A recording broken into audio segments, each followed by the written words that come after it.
chance to compete here at the Gibson Relay, include them in this. Coming up to 4x8 time in a moment. Lots of fans in the bleachers and still people coming in to see the meet, even though it's 6:35 and meet ahead of schedule. This race set for 6:52 and on track now at 6:35. So the meet is a little bit less than 20 minutes ahead of schedule. I think they should tell him to just stand up, wait.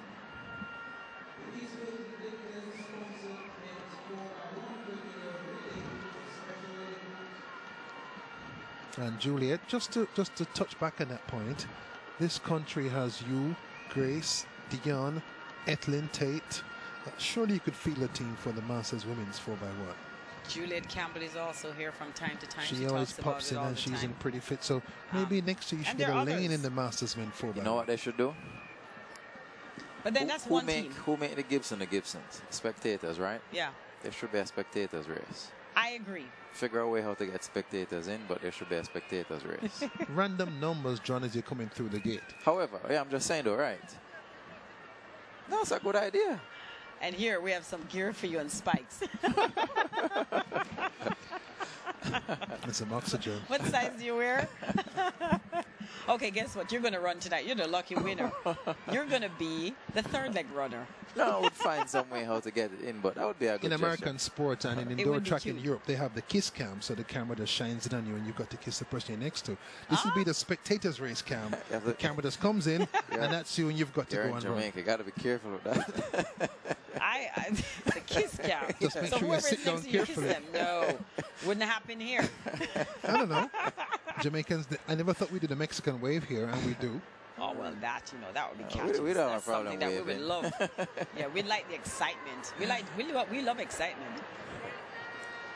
If you're just tuning in, I'm Hubert Lawrence, with me Juliet Cuthbert Flynn and the outstanding Duke Jermaine Deans. We're watching Gibson McCook Relays 2015, the 39th Gibson Relays, and this year it's the Gibson McCook Relays, and the starters getting antsy. They're ready for this event, even though it's ahead of schedule. It's a Special Olympics 4x1, and the teams are here. St Andrew A, Clarendon A, Kingston B, St Andrew B, Clarendon B, St Catherine, Kingston A, and the national team. And we have tremendous talent from our Special Olympians who made us so proud. Starter gave the command on your marks.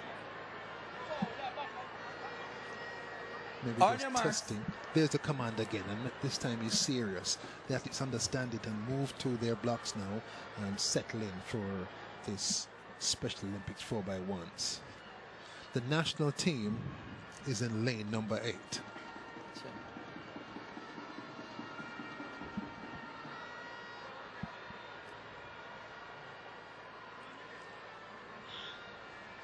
Set. The national team, the Jamaican team, wires off in lane number 8 and leaves the field behind. Good first leg. Chasing them two is St. Catherine in lane 6. Those two teams going best of all, and the national team on the outside is going brilliantly. The St. Catherine team, dressed in light blue, storm up the back straight, but the national team is going fast on lane 8. Their changes not so good on the top curve. They've slowed down now, and that's causing St. Catherine to catch them just a bit. A look over the shoulder for the national team, and on the inside scooting, looks like Clarendon A in lane number 2, and on the outside the national team. Their baton passing at first and last exchange quite good, and the national team justifies its top seed from the Hubert rankings at 47.30 to win, and they've come through looking very good indeed on the first exchange and the last one. Excellent run there from the national team. Of course, they had a little mishap with the baton exchange from the second to the third leg. But nevertheless, they were able to make that up. Anchor leg, as we see him here, was able to make that up in the end. Excellent outing by the Special Olympians. You know, I mean, thoroughly enjoyed the race. Very competitive. You know, was so competitive. We get a second look at it here. National team and the yellow shorts and lane 8 out, but the other teams as well performing excellently.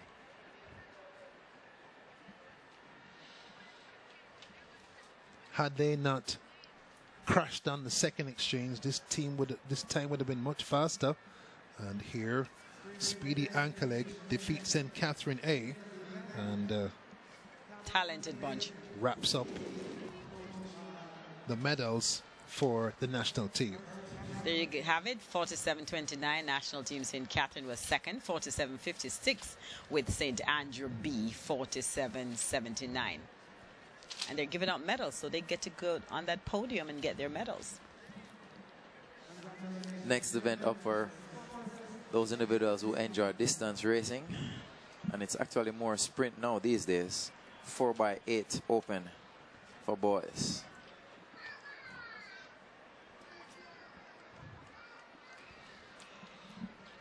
Look back at last year's meet. Jermaine, you, me, and Juliet, you guys on one side, teaching me wisdom about this 4x800 meters. 26 entrants in the 4x8. Round about the same every year the last 5 or 6 years. And me proposing heats and finals, very early morning 4x8 heats and 4x8 in the final. And you guys, it's a calm down, Hubert. Let's have this in some sort of Grand Prix qualifying in meets before this, and you'd end up with 12 here. Agreed, but not two 800 runs. You sound just like last year. I did dealt with that. I put that out there, so we would have to do that. If you ever run an 800, you would not want to do it twice in one day. And you want me to run anchor, of course, on the medley, that 800. I see you walking, and then come back to the booth and commentate. I mean, let's put it in context. We'll do that early in the morning. Let's put it in context. The first race of the meet this morning was a 4x4. Yes. And they have given them literally a day's rest, and it's going to be the race. A lot of the boys have come back 4x1s though. Some have come back 4x2s and stuff. That's Miguel Morrison, who anchored Calabar at Champs last year to a new record in the medley, and anchored him in 152.3. The record 7:34.96 by an outstanding St. Elizabeth team, and their coach back then, Mike Oliver. So it's good that the 800-meter runners get a chance to compete. We had a mile earlier, and now the 4x8. I'm not a huge fan of the mile. It's not the championship distance anymore. Not the championship race, no. But there is a big debate in the United States that they like imperial distances and they want to have the mile back. Big campaign. People like Jim Ryan, former Olympic silver medalist and world record holder, he's at the heart of that campaign in the States to bring the mile back. I do like the mile. You know why? Because it's a benchmark. You know, when you ask somebody, you don't ask somebody how fast you're on a 1500 meter, and you normally say, what's your mile? That's your American background, though, Jermaine Deans. You went to school in the States. For me, the mile is not terribly. My American background. Yeah, because you went to school there and spent some time there. And a lot of people, but for me, the mile is it used to be the distance we used to run. And now the distance is 1,500 meters. I mean, NFL guys talk about the mile. NFL, again, American background. And the American 30, distance, the again. 30. What's your mile There's no time? NBA here. There's no NFL here. They use that as a barometer, benchmark to your level of fitness. Yeah. Or they ask you, what's your best 40? Yes. So it's 40 for the sprint. 40. And exactly. The football 40 is not even, you can't measure it because the stats are inconsistent. But still, Jermaine, the mile, that would be a classic distance from old-time champs. Exactly. Yeah. Classic distance. The distances in the Olympic Games have always been 100 meters, 200, 400, 800, 1,500 meters, 5,000, 3,000 steeplechase, and the marathon. I think the marathon, whether you think of it as 42.2 kilometers or 26 miles, 0.2, that's magical. But the mile I could do without. As much as there's a 1,500 meter that is standard, people still discuss what's your mile time, and then they do the adjustment for the 1,500. They don't say what's your 1,500 and do the adjustment for mile. Sure they do. And I think there may be two places where the mile is often run left in the world. The United Kingdom and the United States. Right, two places. How about that, Jermaine? I won't run it what? anywhere. Watching The mile. videotapes? Or the 15. The Or we'll walk a the mile. mile is a solid event. I'm interested about this 4x800 meters though. Twain Crooks, Vertic transfer to KC, ran a 4x8 split of 1 minute 50 just last weekend, and because Casey's not running the 4x4, I wonder if he'll show up on the 4x8s with that type of speed. That would give Casey an advantage. In Montego Bay, Casey lost the 4x8s to St. Elizabeth Technical with Giovanni James on anchor, the Class 2 8 and 15 champion. You still didn't tell me what's your take on the transfer. I did say so. I believe transfers are very important to Jamaican track and field and should be maintained. But should it be tweaked when it comes to gifts and different things? Well, that is a major part of it. That's a major debate. That there needs to be some sort of management of that. Some sort of management needs to be taken care of with that sort of stuff. If you take a youngster from far Jamaica West to far Jamaica East, you will clearly going to have to house him. Yeah. Or her, feed her, dress them. Sometimes that surrogate parent household becomes a real meaningful parent. But you don't want to buy and sell people. So I agree with that. But transfers are to be maintained and are a very important builder for the Jamaican Olympic team. Yeah. I don't have a problem with transfers whatsoever. I think no issue with I don't think the whole gift giving or whatever it is that's given, I don't think it's so prevalent either. I think yes, there's transfer, but I don't see the gift giving as prevalent. So maybe they need to look at that and make the proper adjustment to that to see how that can be fixed. But transfer, I think that should continue. It's just if you think a child, however, needs extra work when it comes to their classes, then put in some sort of a remedial class for them at the schools. And I think all schools should possibly have that once they have an athletic program. And I believe the transfer operates at present within a 5% quota the headmaster has of the new intake. So if your first form is 300 children, that quota you have is 15 for not just track, not just sport, for all types of transfers and new intakes, that for people who don't necessarily pass the GSAT. And so I think there is a framework, and they just maybe need to just tweak a little bit. But I think transfer is critical. Tweak it just a bit, but I don't think it should be. I don't think it should be stopped at all. I think athletes should have the free will to go where they want to go. I chose to go to one school. You chose to possibly go wherever you chose. So JC, right? You went to 2 schools. See, I think it's a discussion that we should have, since the matter's afoot.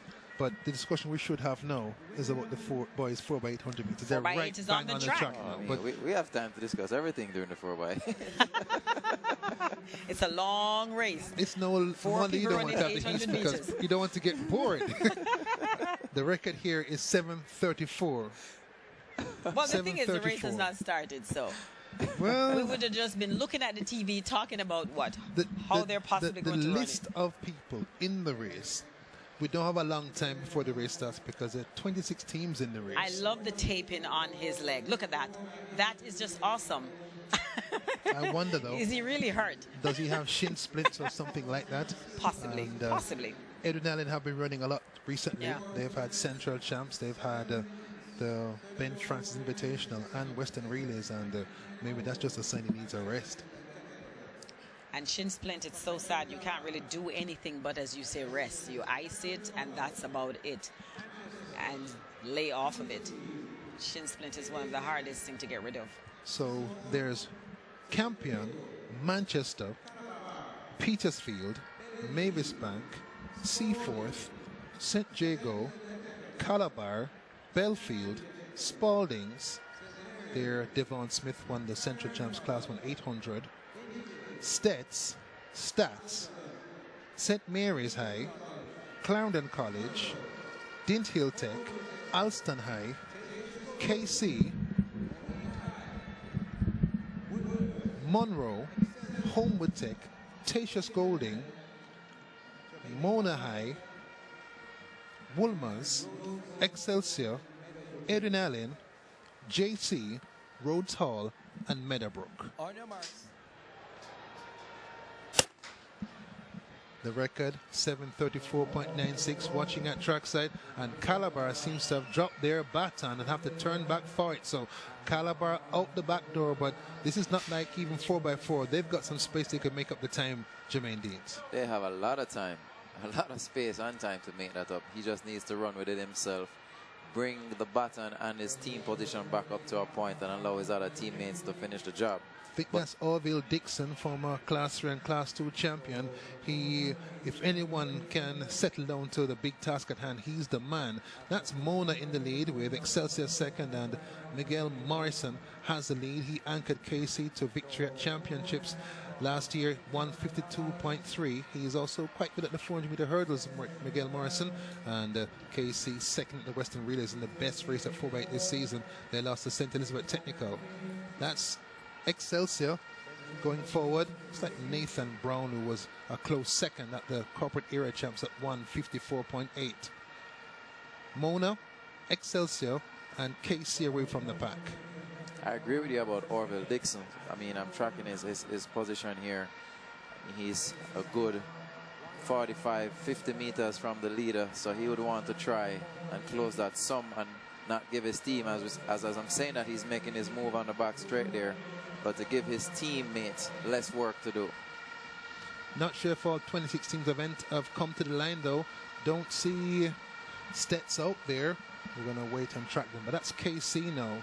They with champs gold medal anchorman Miguel Morrison, and they're leaving Mona behind. Excelsior also coming on. So it's Morrison of KC on the first leg, and his change 154.3 for Morrison. Excelsior a second.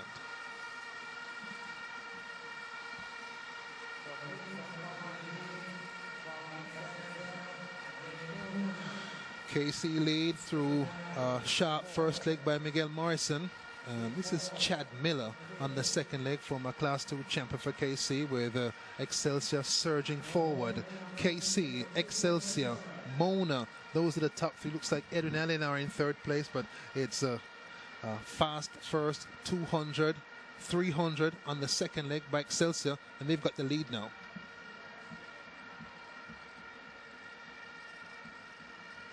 So it's Excelsior slowing the pace maybe a little bit, with KC second and Mona third, with Ednald in fourth place, and making progress. Looks like coming forward Clarendon College with that light blue strip. Those three teams in a cluster together, with KC leading, Excelsior second, and Mona third. The top three away from the rest of the pack so far. That's KC. They've broken away now. This is nice running by KC. A nice easy first lap, and they've warmed up the pace, Jermaine Deans, on the second lap. They're in a comfortable position just now. The fact of the matter is they got a good start from their lead-off runner, and it's just a matter of maintaining the pace just now to go into the second changeover, which is the third leg. This is Kingston College raising the speed level on the second lap, and flowing far away from the second place team. It's like Clarendon College. It's KC, the first leg 154.3 on my clock. Here's a second leg split, that's 153.1 on the second for Miller, and KC. I think that Stets come out of the pack into second now, and the chase that we saw in Montego Bay is on here.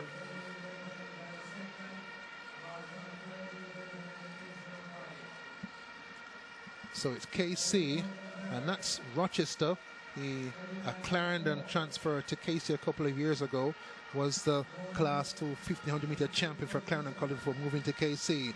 He anchored last year, got overtaken by Ryan Butler of Homewood, but here is pushing the pace early. That's Rochester, and it's like Stets coming out to the pack, and it's like Shamar Salmon chasing him. So it's Stets and KC, as it was in Montego Bay. So was it in the beginning. Rochester has Stets on his tail in the form of Shamar Salmon. He's Class 2 and recognizes the danger, starts to rev the pace up and tries to pull forward for Kingston College. KC and Stets and Edwin Allen a bit back in third. Calabar haven't made the ground up yet after that mistake on the first leg where they left the baton behind. They're well back. It's pushing for more speed. Delano Rochester trying to keep up with him. Salmon of St. Elizabeth Technical in Montego Bay. The anchor leg went to Giovanni James, who ran well this morning at the 4x4. It's Rochester trying to rev the pace up on the third leg for Kingston College. Salmon starts to speed forward and tries to catch him. It's a hard-working Delano Rochester. Salmon tries to catch him from Stets. It's going to be tremendous racing on the anchor leg as KC hold the lead. It's 3 meters for KC. They've got the lead. Giovanni James is in second. And KC step off. They had Twain Crooks anchoring a few weeks ago for KC at 150 flat. And Giovanni James, he's in second for Stets. Giovanni James is one of the supreme athletes to pass through boys and girls championships, and I'm supremely confident in his abilities to catch the leader from Kingston College. But let's see what kind of shape he is in at this time of the season. He's a very confident young man, runs his own race, and is very quick over 800. Has a lot to do against world junior leader-off man Twain Crooks. Ran 4x4 for Jamaica and has gone off fast. Ran 150 flat for relay leader-off anchor leg for KC, and has skipped past the group behind him. And James has a lot to do. They've got a lapped team, Tasha Schooling, in between them. Doesn't look like James is trying to go after him because he knows it's a big task. He may have 4x4 later on. It's KC leading Stets with Twain Crooks. He's in tremendous shape. Doesn't have 4x4 tonight. This is his only duty on this night. He's moving nicely for KC with Giovanni James maybe 50 meters back in second. I may tend to agree with you, Hubert, because knowing James, normally he would have made his move already. So he's probably trying to conserve himself. The meet record 1:7:34.96, and Casey ran 7:35.8 a couple of weeks ago. Here comes Giovanni James trying to make up some ground. It's KC. Here comes Stets with James attacking on the end, but KC lost home, and Twain Crooks anchor successful for KC, 7:32.68, and KC have broken the Gibson Relays record. Is that time correct? Not sure the time is correct down there. I've got on my clock 7:33.8 for KC. There it is, and that breaks the Gibson record to 7:33.87. So they've broken the record. 1:53.4 for Twain Crooks. 1:51. Excellent running by KC. Tremendous running. The record stood since 1994, 7:34.96. And whichever clock you're looking at, whether it's one downstairs or Big Ben up here, both times are much faster than the 7:34.96 record. So we await the official time coming out of the scorekeeper's box. But nonetheless, Kingston College winning the boys open 4x8.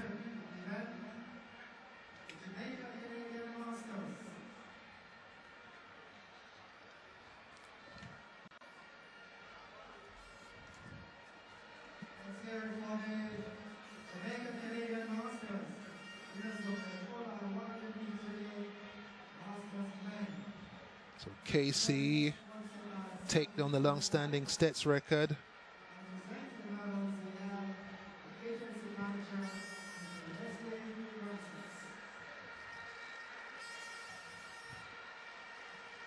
With Crooks supplying a strong anchor leg. And even though there's no 4x4, the KC fans enjoy a moment with one of their top stars. Tremendous atmosphere inside the National Stadium for the 4x8. Gone are the days when this race was thought to be long and boring. On screen, a quick replay. But Kingston College, still awaiting the official time, have broken the 7:34.96 timing set by St. Elizabeth Technical in 1994. Next event up will be the girls equivalent. there on screen. The official time, 7:33.87. So officially a new record. Incidentally, St. Elizabeth Technical also would have broken the record. Their time, 7:34.78. And of course, the girls are up next. I wonder if we'll see the same kind of excitement on the track, and of course the same kind of excitement stirred up in the stadium. Got Crooks in 153.4 there, and Giovanni James in 151.5.4. So pretty good running by both teams.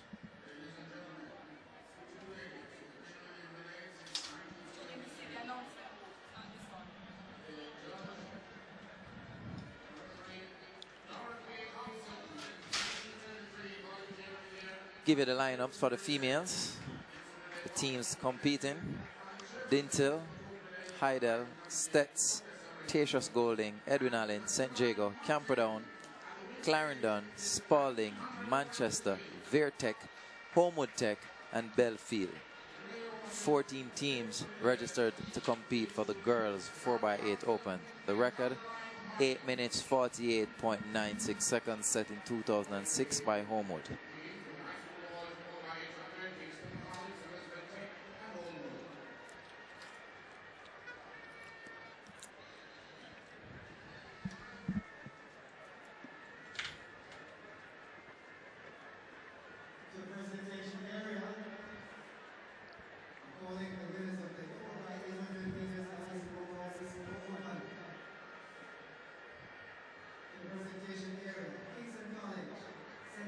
We see the legendary Donald Quarry walking past our booth. It's a pretty full stadium for Gibson relays. I think we had the same amount of crowd last year, maybe a little bit more. Just looking at the bleachers section right now.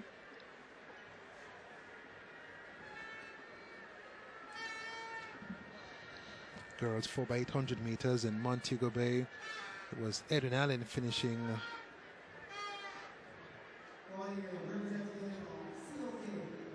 Homewood finishing second, but they were racing the outstanding MVP team.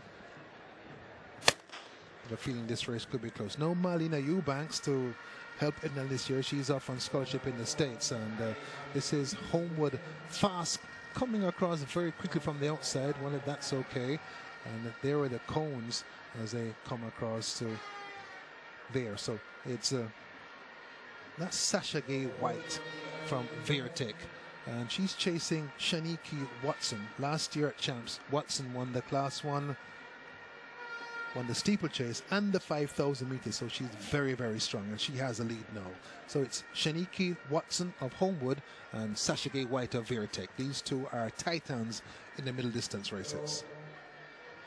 Edwin Allen well back and trying to get close to the top two, and again, these ladies very busy. They had Central Champs on Tuesday and Wednesday, and they ran the previous.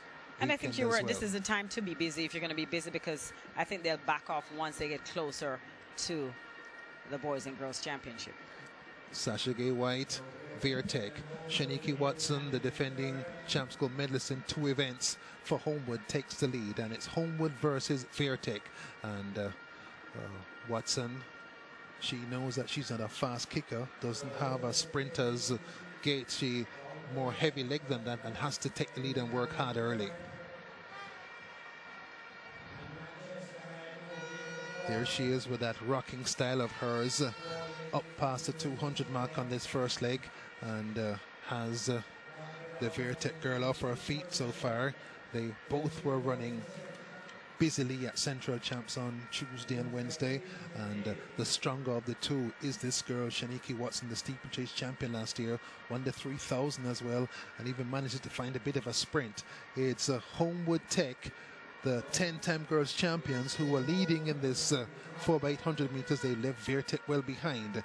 It's Homewood leading, and here's a change.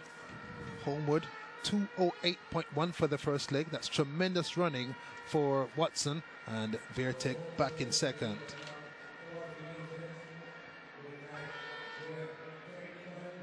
So Watson, a tremendous first leg, 2:08.1.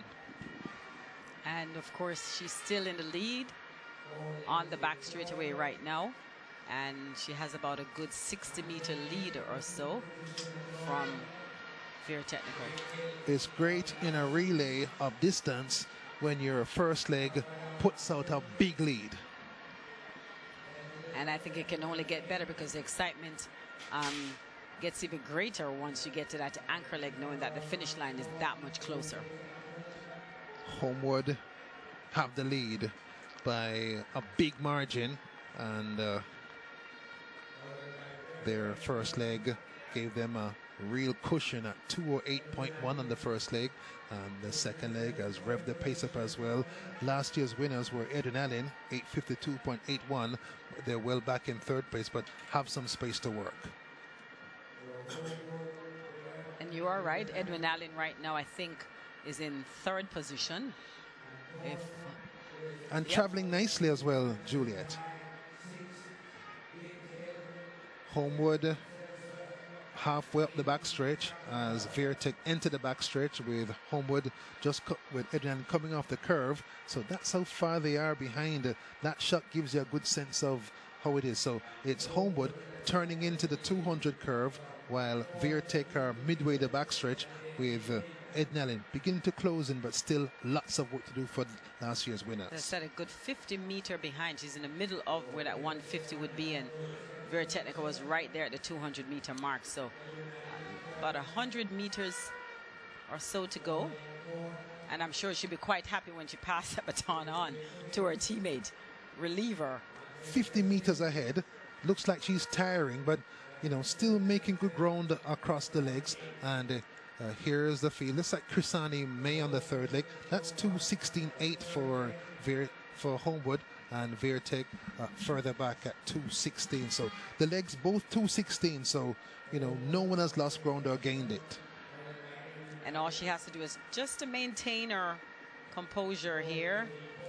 She's not using her arms as much, not using up a lot of energy as we see her down the back straightaway, get into that 200-meter mark on her first lap.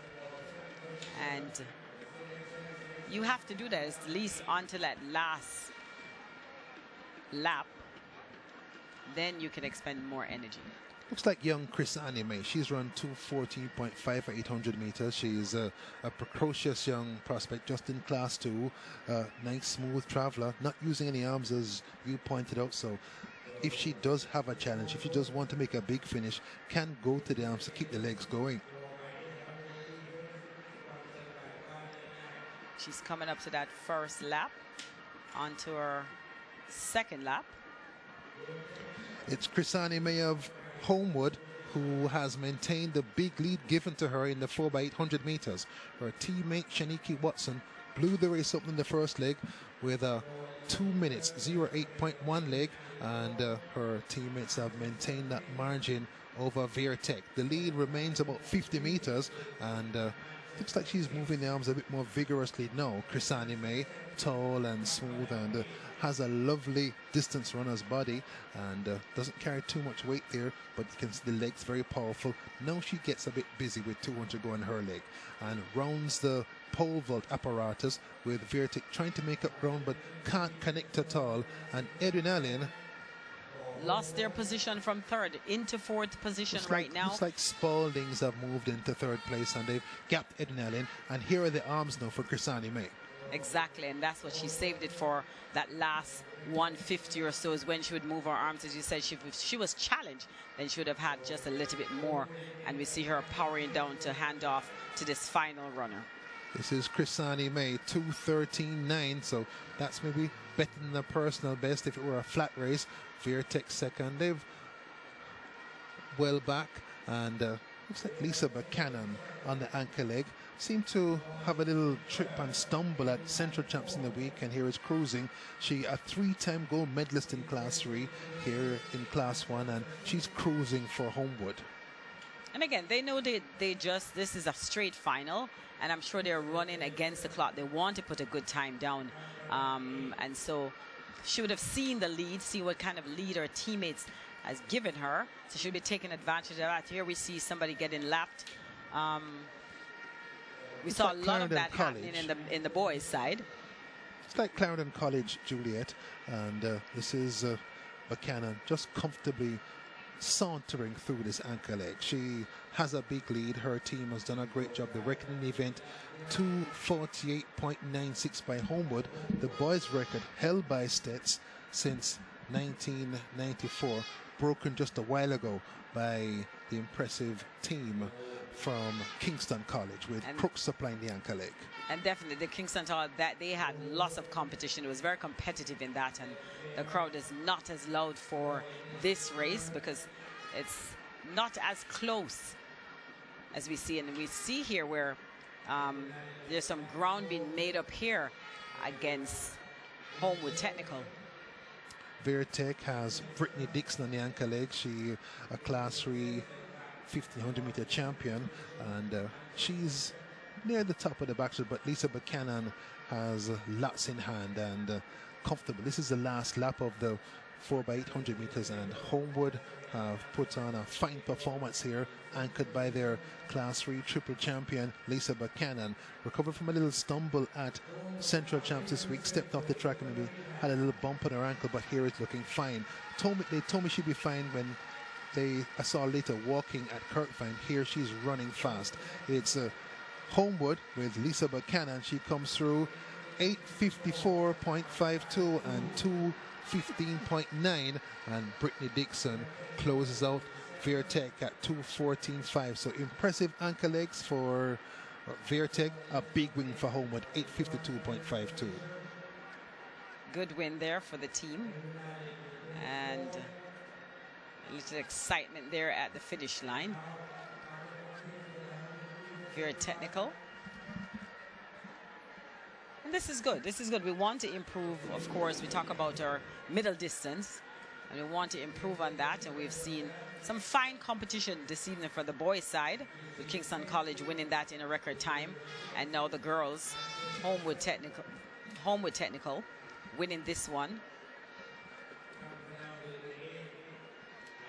So Homewood comfortable at 8:54.52. I saw on the flash clock, with the first leg critical by Shaniki Watson. I timed her in 2:08.1, and that's Chrisani May, her third leg 2:13.9, and Lisa Buchanan had the glory leg. She closed it out for Homewood at 8:54.52. And that too, the fastest high school time for Jamaican teams this year. Little bravado. There's the excitement there. Little bravado, and Homewood maybe a little bit over the top there as well. A little bit over the top. I never believe in that kind of a gesture. We've seen it a few times. I think we do that too much in Jamaica. So a bit too much. Yeah, and too much for their high schoolers. No, Lisa Buchanan, nice young lady, just a bit over exuberant there. 8:54.55 for Homewood, with Veritech back at 9:02.95 with their anchor girl Brittany Dixon, 2:14.5 on the anchor leg. Almost time for one of your events. The record is all my events, Hubert. Well, that's a stretch. It's the women's 100 meters. The grandstand full to the fences now, and that area in front of the grandstand, the Casey stand, quite full as well, and just beyond it full. So that entire home stretch side is full, and there's a similar crowd across from us in the bleachers, with sprinklings at the top curve and the bottom curve. So a nice attendance this evening. Sharon Simpson, she's back running. She ran in Mobay 4x4 for Sprint Tech, 11:11 for her in 2004. She part of the 122 in Beijing. Sigree, last year's winner, Richards, Kelly, Hemmings, Ewers, English. She's a schoolgirl in class 3. Christine Williams, I wonder if that's Christiana Williams, and Janine Williams of Immaculate. She's a hurdler who has good speed and runs for Immaculate. And of course, we wouldn't see most of our top people coming out running 100. It's February. So it's a little bit early for them to come and start sprinting. So most of the names you may not recognize, but give them a chance, give them an opportunity to see where they are in this 100 meters. And a fine evening to do it. It's not windy outside, not very windy. We saw the wind blowing against the runners. It was a headwind earlier in the day. Usually by 5 o'clock, the wind would have died down in the National Stadium and more favorable for the athletes behind them. And so it's really good condition.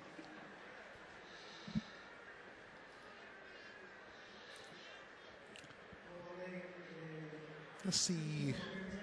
That's lane number 1. We have Audrey Segre listed for lane number 1. That's not Audrey Segre, so we'll wait to see. We do have the bib numbers as well to help us. And that's Tashana Richards of Cameron Blazers. She's number 301. So it's like a little switch in lane number 1. That's Tashana Richards of Cameron Blazers, 301. She's in lane number 2.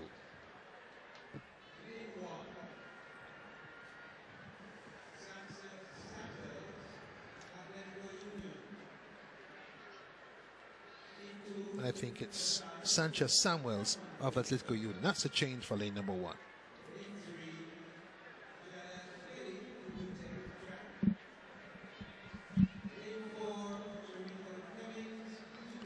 Hemmings of UTEC is in lane number 4.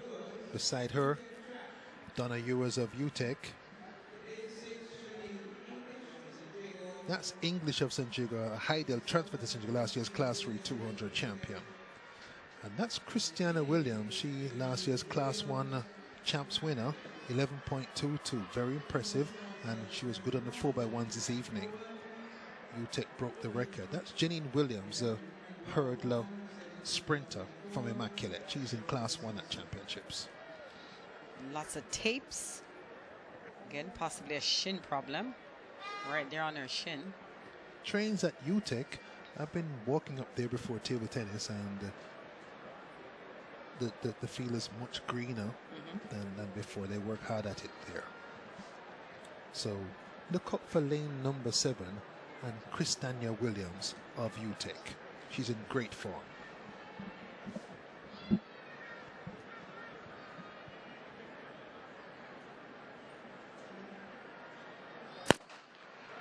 She's normally a great starter and gets out fast here as well, and she comes up with a fly. Kelly also there, but it's Christania Williams of UTEC who flies out to the blocks and flies to the line. Early season promise, 11.32 for Williams. And that is surely not a bad time at all. She shot out of those blocks. Very powerful runner. 11.32 this time of the year in February. I would say that's quite impressive. Yes, and she, Araka Bessa, transferred to Edwin Allen and now at UTEC, and comes out to the blocks flying. Her teammate Kelly also going well, but she's well past Kelly with Chanel English, the St. Hugo schoolgirl, in third, closing fast. And Williams, a little smile, won the Class 200 as well for Edwin Allen. Remember that race with a couple of muscle pulls, 11.56, and has always been very, very quick. Very efficient coming out the blocks, powering out the blocks, very efficient, but I think she was sitting a little bit too much right before she got to that finish line, so she needs to really get up. And her stride pattern pretty good, but she can work on a few things here and there to make her go even faster. Yes, and great hope for her. This is the second race. Taekwondo Tracy anchored UTEC to the victory in the men's 4x1. And here's the field. McFarlane, Hamilton, GC Foster, Bailey, Aiken, Tracy UTEC, Mitchell Cameron Blazers, Nicholas Watson, MVP, Marvin Anderson, Cameron Blazers, and in lane number 8, twice world junior champion Dexter Lee. And again, nothing wrong here. I mean, we say it's early season. A lot of people are not really running 100 meters, but, you know, in training you have to do some sort of a sprinting, so it's good. They've also run 4x1, so it's no different running 100 meters here, but it's just that it's an open race, more pressure on you, of course, getting out to the blocks. But it's good to see these kind of times.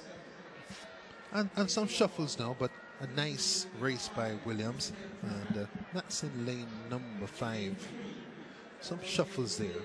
And that's Nicholas Watson, or should be Watson, doesn't look like him. Watson, taller, more powerful. And that's definitely Taekwondo Tracy, though. He anchored UTEC in that 4x1 final. Beside him to his right, left as we look, got a glimpse of O'Shane Bailey of Aiken Track Club. There's Bailey, national champion in 2010, and Cornwall finalist that year. He ran in the heats for Jamaica at the World Championships, and therefore is a World Champs gold medalist.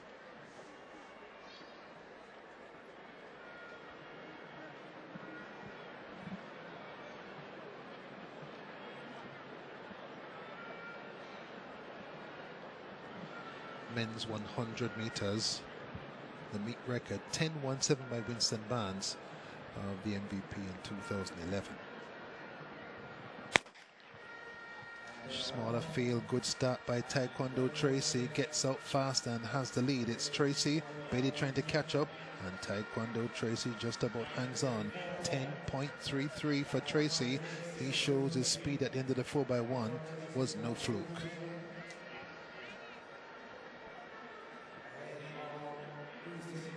Again, same thing here. Not a full field like the women's 100 meters, but Taekwondo Tracy, we saw what he did in the 4x1. And again, just capping off the evening. 10.33, still early season. Getting out. Quite good. Was able to extend his lead here. Pushing all the way to the finish line, 10.33. I'm sure they have possibly no wind. Seem like it's maybe 0 point wind behind them. The feather band is not moving, so 10.34, and McFarlane 10.40 with Bailey 10.43. Marvin Anderson, we see there with 10.44.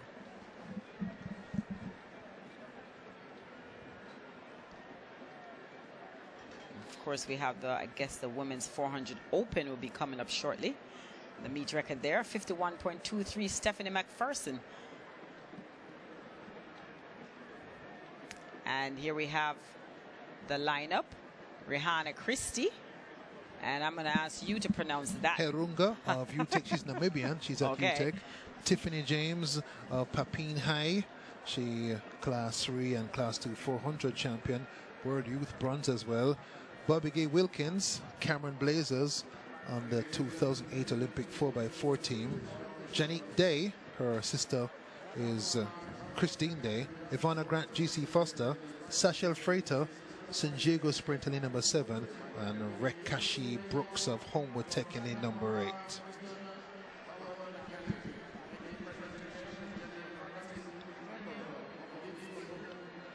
The record set last year at 51.22 by Christine McPherson. And may see her later in the 4x4s.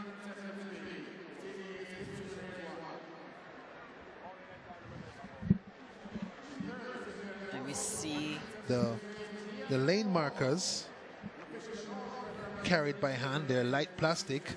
The blocks on the block carrier being walked down the 100-meter straight. And they're walking very uniformly. Well, she's trying to beat lane number 6. They're trying to do a little race here between each other.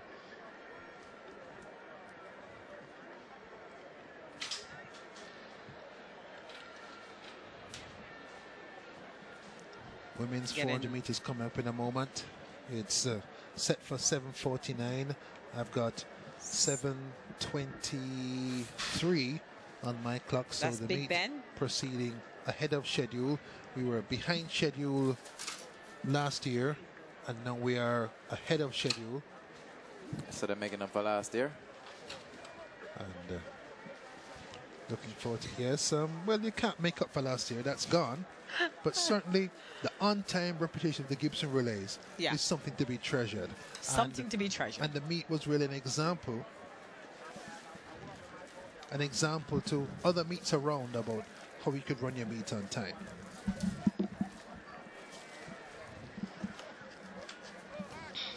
Women's 400 coming up. Christie, Herunga, James, Wilkins, Day, Grant, Freighter, and Brooks. So 3 schoolgirls in the field. Christie and Freighter of St. Jago, and World Youth medalist Tiffany James. She part of the World Youth 4x4 team as well that got to the final.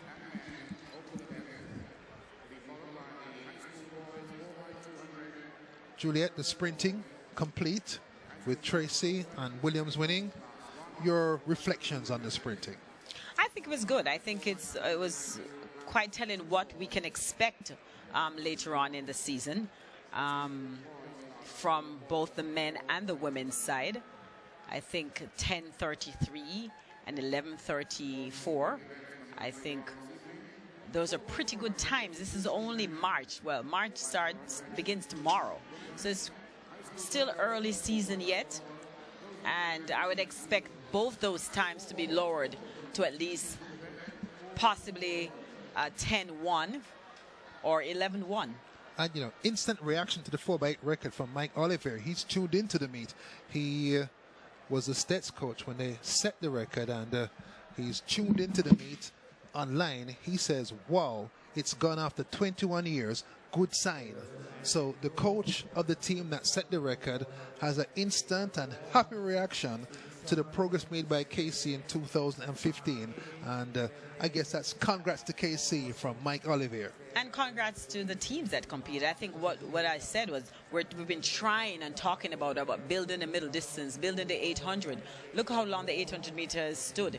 And so for us to come out here and have a lot of teams entered in the 4x8, that was definitely a good sign. That's every year, though. Let's see how it goes, though, because the junior record, the senior record, the champ class 1 record, getting a record are all gathering dust of decades.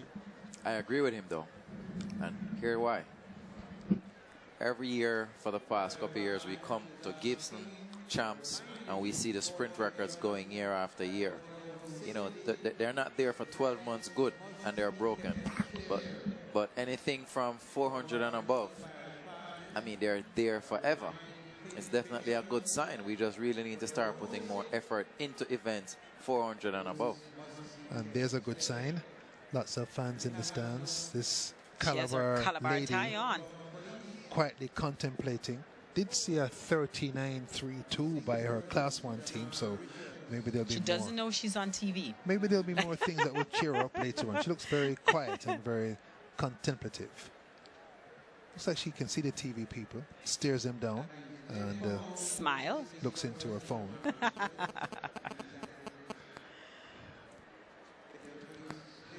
You take 43.13 in the 4x1, that's for women.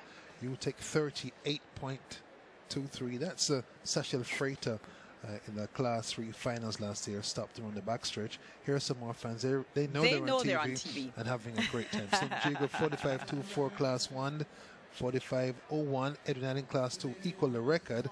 Daryl Oliver saw him early, 44.4 minutes 22, 22.21. Cameron Blazers won the medley, and those are some of the results that were gone on before. You saw them on the screen, so that's just a quick walkthrough of the results there. These are the latest in that's Janique Day. Her sister is Christine Day, and Janique Day out of LSU a couple of years now, and is part of the MVP. 1-2. The MVP head coach Stephen Francis gave the technical talk that precedes the Gibson relays, and that's Tiffany James. She hero for Papine High, won in Class 3, did a 4.8 double, won the 400 in Class 2, and now is in her first year Class 1. Has been on international duty as well as a World Youth bronze medal. Sachel Freighter, tall girl, lane number 7, and from Homewood, young Rakache Brooks.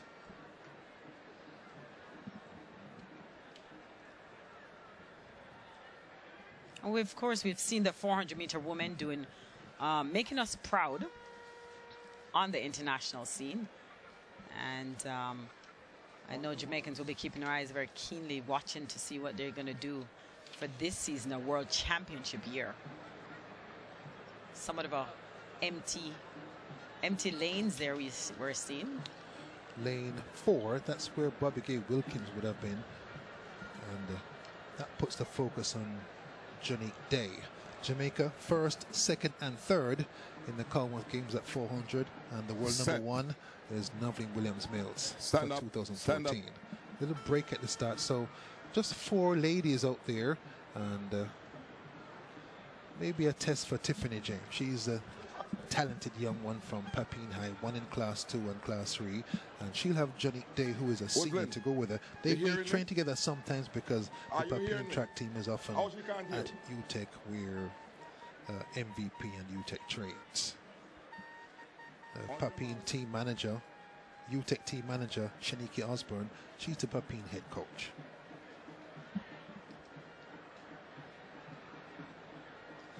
Janique Day, St. Diego to LSU, to MVP. She gets out fast, and in that purple top, runs around the first curve where the spikes glistening in the night, with Sachel Freight of St. Diego just outside her and also going well, and Tiffany James coming up on her inside. That's Tiffany James. She's making the best progress of all on the back straightaway with a hard running second 100 meters. It's Tiffany James in yellow top. She's come past Janique Day in the first 200 meters, and now they move together. They've gone past Sachel Freight of the St. Diego schoolgirl. It's Tiffany James with the inside stagger. She's ahead of Janique Day, and she comes into the straightaway looking pretty good. Tiffany James, first year Class 1 at Papine, went out hard the first 320, being caught by Janique Day. Starts to fight her off. It's close now.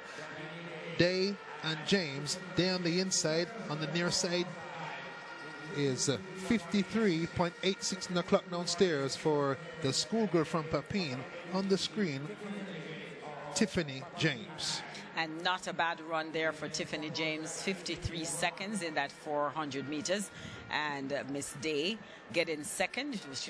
Tiffany held her off. Of course, she was trying to gain on her, but good running there from the schoolgirl. What Tiffany needs from my third eye here is she needs to get faster. She needs to run a faster 200. So what that will do for her, her first 150 will just be floating with the speed and the stamina that she has. Then she starts working with maybe like 225 meters left to go. Very strong, but needs to get faster. So Tiffany James wins the 400, the flash time 53.86, edges out Janique Day.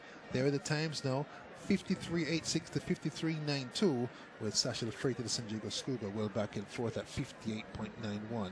So it was close, with Tiffany James coming out on top. Women's 400. The men's 400 is coming up next on track, and looking forward to it. The record set by Bert Cameron, 45.5, back in 1984. He arrived for that Gibson race as a world number 1 and as world champion. Here's the field. David Dunn, racers from a Glenmuir sprinter. Joshua Walcott, Blade Track Club. Alvin Green, GC Foster. Delano Williams of Great Britain, the Turks and Caicos, is in lane number 4. Andre Clark, GC Foster. Marzel Miller, GC Foster, and Christopher Regent, he's Sprint Tech GC Foster. And the record is 45.50, set in 1984. On the screen there, the Prime Minister, Portia Simpson Miller. To her left is Nita Headley, the Minister with responsibility for sport. I think there's Anthony Hilton just in this row behind them in the glasses, and Tricia Williams of Digicel having a chat as well.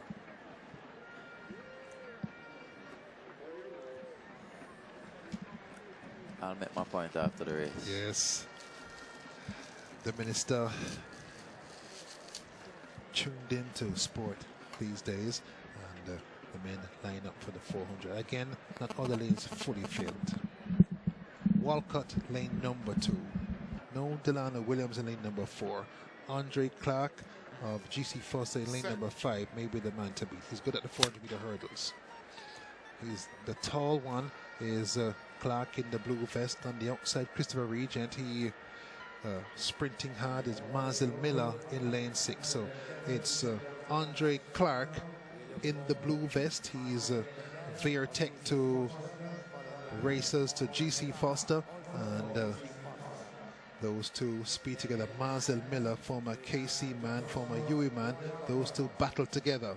It's in blue, Andre Clark. In the blue and the red, Marcel Miller, and they're into the straight where we'll clear up the rest of the field.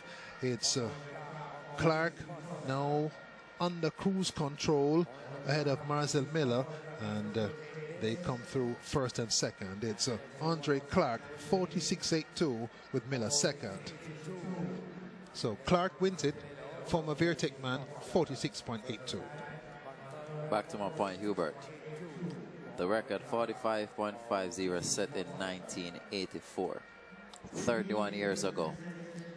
If we are serious about the 400 meters, there's no way 45.50 should be on the books at Gibson. The only thing with that one, though, that was by a world champion in world champion form.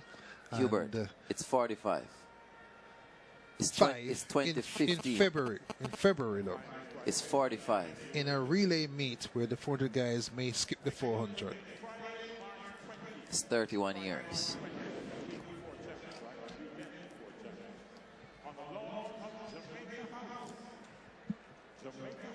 On screen, 46.82, Clark. Miller, 48.11, Walcott, 49.22. I stand by my point. You know, if we're serious about the 400 meters, you can't have a record of 45.5 standing at Gibson for 31 years.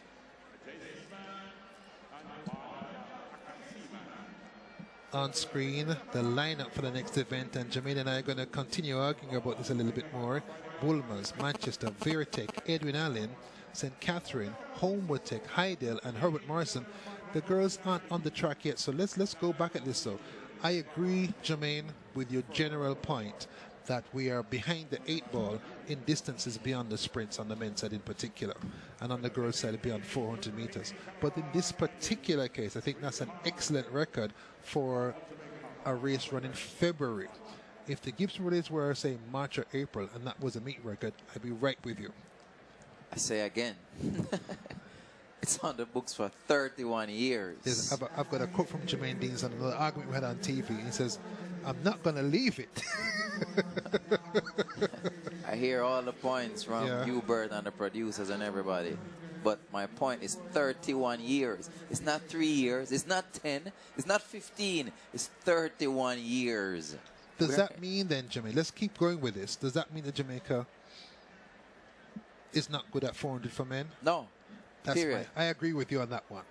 Just a slight detail on the meet record. I think it's a high quality meet record for a time running fair, but on the general point, I agree with you perfectly. We are weak at 400. No, I understand the points you all are making, that it's February and athletes are nowhere near in shape. But let's come back, though. Let's come back. It's 31 years. Let's come back to the point. Since Bertland set that time in 1984, we've had a period of time when we've been world class in the 400. That period with Greg Houghton and Davian Clark and Michael Blackwood and Michael McDonald. These are guys in the finals winning medals as well, because Greg won medals in the Olympic Games in 2000, world champs 95 and 1991. Davian Clark made 2 Olympic finals. Michael McDonald was world junior champion. So, but the thing is that it's hard to get that level of time for 400 in February. Are we settling for some level of mediocrity? No. When we say world class, we have Juliet in the booth with us. Yes, when we say world class in the sprints, we're talking about world class in the sprints. That group. No, we Michael Blackwood won bronze in Paris in 2003. Houghton, bronze in the Olympic Games and bronze in the World Champs 2001 after bronze in the World Champs 1995. Davian Clark, 2 Olympic finals. They're world class. I see Jermaine's point and I understand, but I think we have to put things in perspective. When Bertland did it, fine, Gibson relays. How many of those athletes actually come down to the Gibson relay those years who could have broken that record at the time in February, who would want to come and try to run a 400 meter here I think it was a different time why I possibly competed at the Gibson Relay at that time of the year to run an open 100 meters. Because you're in a different type of a training mode. Once you're residing in the United States, it's a cold season now. And so a lot of... Bert, he's not going to leave it. I understand, and let me make it another way. No, I completely agree with you. Let me make the point that another way. We have not really excelled as far as we should in all of those years in the 400 meters. But you can't use a Gibson record. Right, you can't use a Gibson record because of the time of year, and a lot of athletes who could possibly run that time would not be coming to Jamaica to do that, to run an open 400 in February. Jermaine? However, so are you indirectly saying that the 400 meters men at Gibson Relays is for persons who are subpar, and it's just a race just to have a race? No. It's for the people who are here. Yeah. The most of the athletes, yes, we have athletes staying here. I go on the record discussing this record that I disagree with all of you about the record. But you know what? I also we can look at another point of view and say, well, we have more athletes choosing to stay home and go to college here. Why are they not running? Why are they not breaking? We have Javon now. Let's see. He ran a 46.6 or 46.3, 2 or 3 just a few weeks ago. I think he's capable of running 45 seconds. No, we saw him doing it possibly, say, in the heats, in the relay split. So I know that it's possible. Did we have the athletes staying in Jamaica, that caliber athletes staying in Jamaica, who would have competed at the Gibson Relay? Now that we see more people running, we see UTEC making a tremendous effort, running here today, and of course also going to Penn Relays. Can any of them capable of running or breaking that record? Do you think Quincy Watts in his heyday could run 45.5 in February? Sure. All right. Again. You want me to continue? Are any Jamaicans, are they here? Say again? Are they here? How many of those people are really here training? I think this is our first time we're seeing some of the Jamaicans who used to live abroad coming back now that we have more established clubs that they're actually training in Jamaica and choosing to live here. You're specializing in 400 meters at the international level. At the end of February, the beginning of March, you're supposed to be able to run 45. I understand. Usain Bolt, what did he run? He ran a 4x1. Sharon Simpson has a record for Gibson running it 11:11. But how many big names did you see? Did you see a Shelley and Fraser Price or anybody else? No, Karen's also here. Did you see any of them actually running? No, because you're saying Bert Cameron. Bert Cameron at the time was what? A world champion. Here's my point to counter what you just said. We don't have a problem in the 100 meters. So nobody needs to run in February from where I sit. Okay. We have a problem in the 400. Okay. I get your point, and we need to so whatever formula is working for the 100 meters is working. The formula for the 400 isn't. And we need to fix that. I definitely want to see us doing much better. I think Javon is the person that we're looking now to see what he's going to do on the international stage now that he's gone professional. And I think he has the capability of really excelling in the sport in the 400. We'll just have to wait and see, but he's not going to do it in February. Not this year. 45 in the 400 is like 10 seconds in the 100. It's like that barrier. 10-2? 10-2 is like 10-2. You read it's like 10-2. No, that's even worse. But no, it can't be 10-2, Hubert. You know why? Because men are running 9-7. Where I was going to go with it is when you come to a national trials, how many athletes breaking 10 seconds? Lots of them. Exactly. How many break 45? Maybe 2 or none. So we may have you guys are person coming running back 44.95.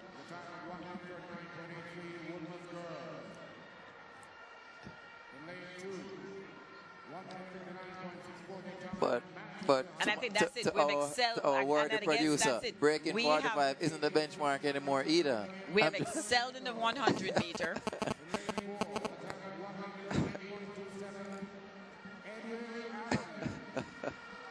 But guess what's on the track? The women, they're about to run the 400 meter. No, actually, no. What's this? It's time for speed again. This is the 4x2. Time for speed. It's time for speed again. This is what we're good at.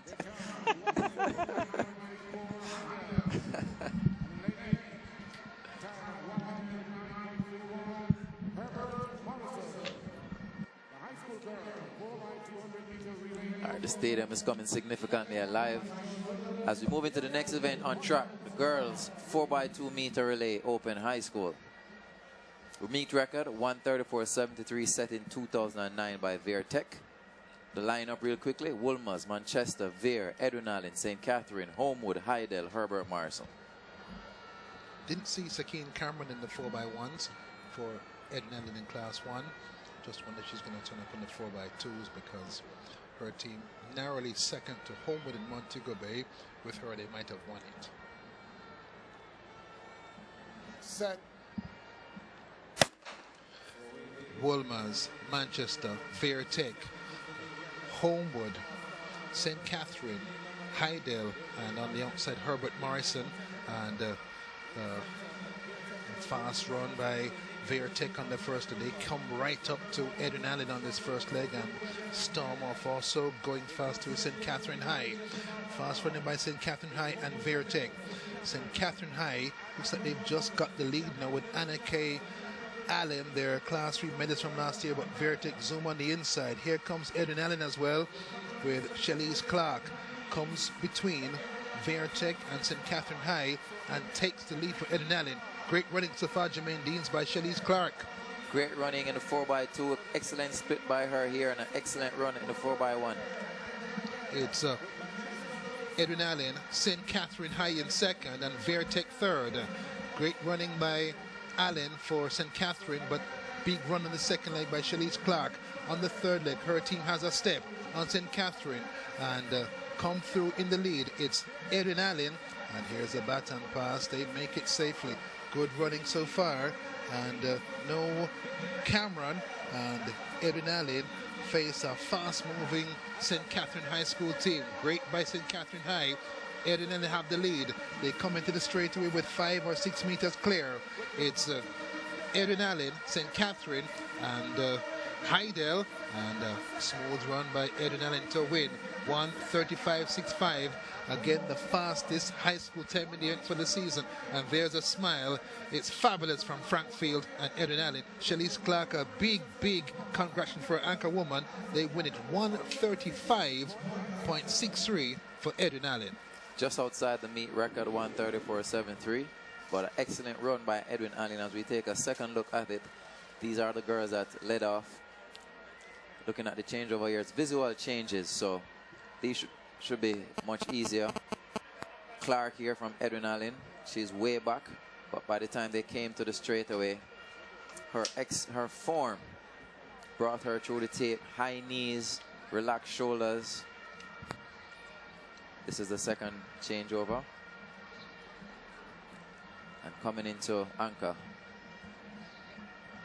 Great result in second for St. Catherine High School, Jermaine Deans. Can you imagine what would have been that strange?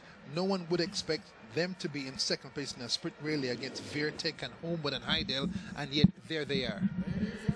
They have been doing well. On screen, the official results: Edwin Allen, St. Catherine, Heidel. Next up, boys equivalent.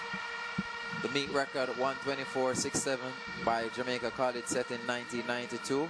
That team was coached by Mr. Clark. Not seeing Calabar here, so they didn't make it to the final. The lineup: stats: Herbert Morrison, Camperdown, KC, Vauxhall, St. Catherine, Cornwall College, Manchester. The fastest qualifying time was Kingston College, 1:26.32. And having St. Catherine High do well, this just goes to show the debate that we're having about the whole transfer system. The school system is working just fine with schools who are non-traditional getting better and better. We see them producing good athletes all over. And it's a testimony to the level of coaching in Jamaica and the fact that each one teach one type of thing, and it is becoming widespread. And you have a lot of assistant coaches who have gone on to other schools to make their mark and are making their mark, and it only serves well for champs, for the records that are going to be broken in the sprints, not the 400 just yet, and more so for Jamaica. That's KC, look impressive in qualifying. Shivnarine Smalling, Newell transferred to KC, last year's Western double sprint champion in Class 1. It's boys Class 1 4x2s, as Jermaine told you, the record set by a Jamaica college team coached by Michael Clark in 1992, 1:24.67. You know, Jermaine, KC ran 1:25.30 last year in Class 2. The team split up now between Class 2 and Class 1. I recommend they're all together next year. Could get a chance at the record. That's a long-range record prediction for KC next year in the Class 1 4x2s. I firmly believe the quartet that Calabar had in the 4x1 could have also broken the record, but didn't make it through. Ran a soft because they ran a soft in team in the heats. Right. On your mark. That's Shivnarine Smalling. Newell to KC is in lane number 4.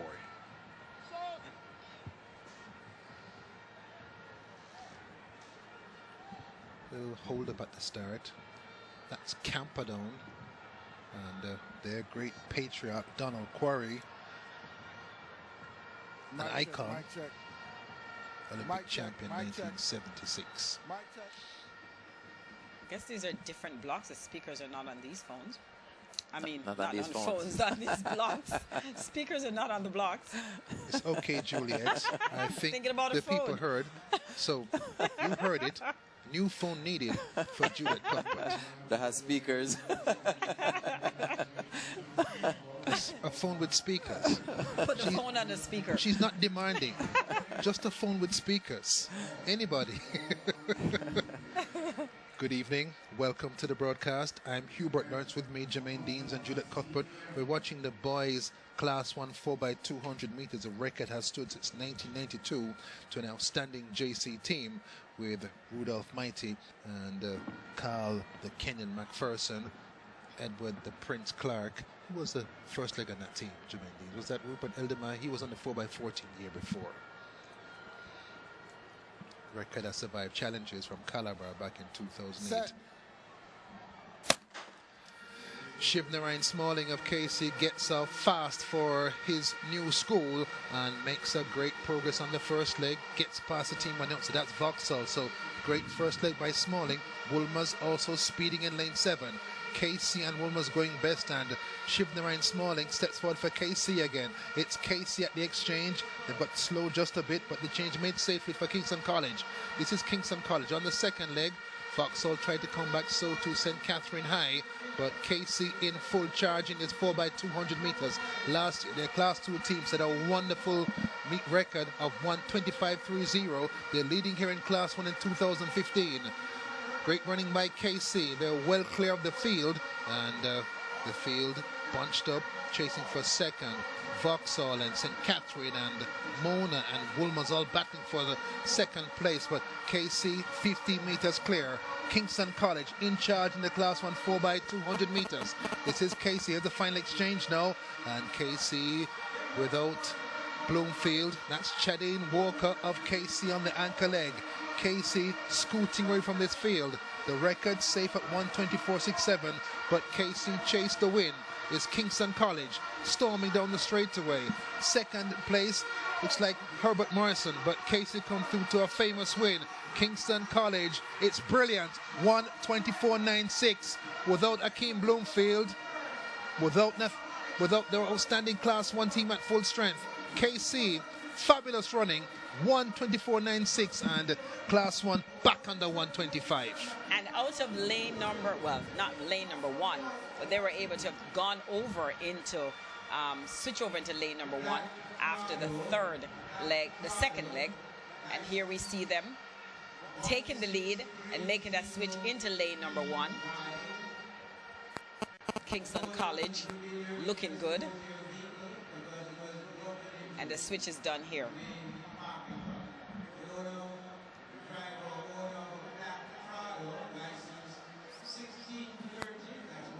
Obviously, Kingston College went into this race trying their darnest to break the record. Could have been entered a stronger team, but 124.9 is a fast time. Officially 124.96. Camperdown 127.24 and Herbert Morrison 127.32. Very few teams break 125 in the Class 1 4x2s. There's a record time by Jamaica College. Calabar came close to it with Warren wearing those boys at 124.7 a few years ago. But this is outstanding by Casey. Can you imagine if they'd had Akeem Bloomfield there, they could have really gone for a time closer or beyond the record. Here's Class 2 coming up. It's Glencoe, St. Catherine, KC, the record holders, Calabar, St. Andrew Technical, Monroe College, St. Jago, and Dint Hill. The record here, 125.3 set last year by Kingston College. Is this record in jeopardy? Let's see what teams are fielded by Kingston College and Calabar. Yes, I thought Calabar might have made a run at the record in Class 1 with that 39-3-2 team at 4x2s, but as Coach Clark told me, no special emphasis on the 4x2s. That's Christopher Taylor. That's Brandon Heath, in fact. He's second last year in the Class 3 400 at 50.50. He's on duty for Calabar.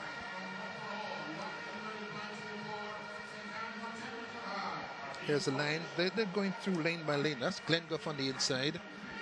And KC set a record with a great team last year. Calabar lane number 4. This is St. Andrew Technical, a program back on the rise again in lane number 5. Monroe lane 6, St. Jago 7, and Dintle on the outside.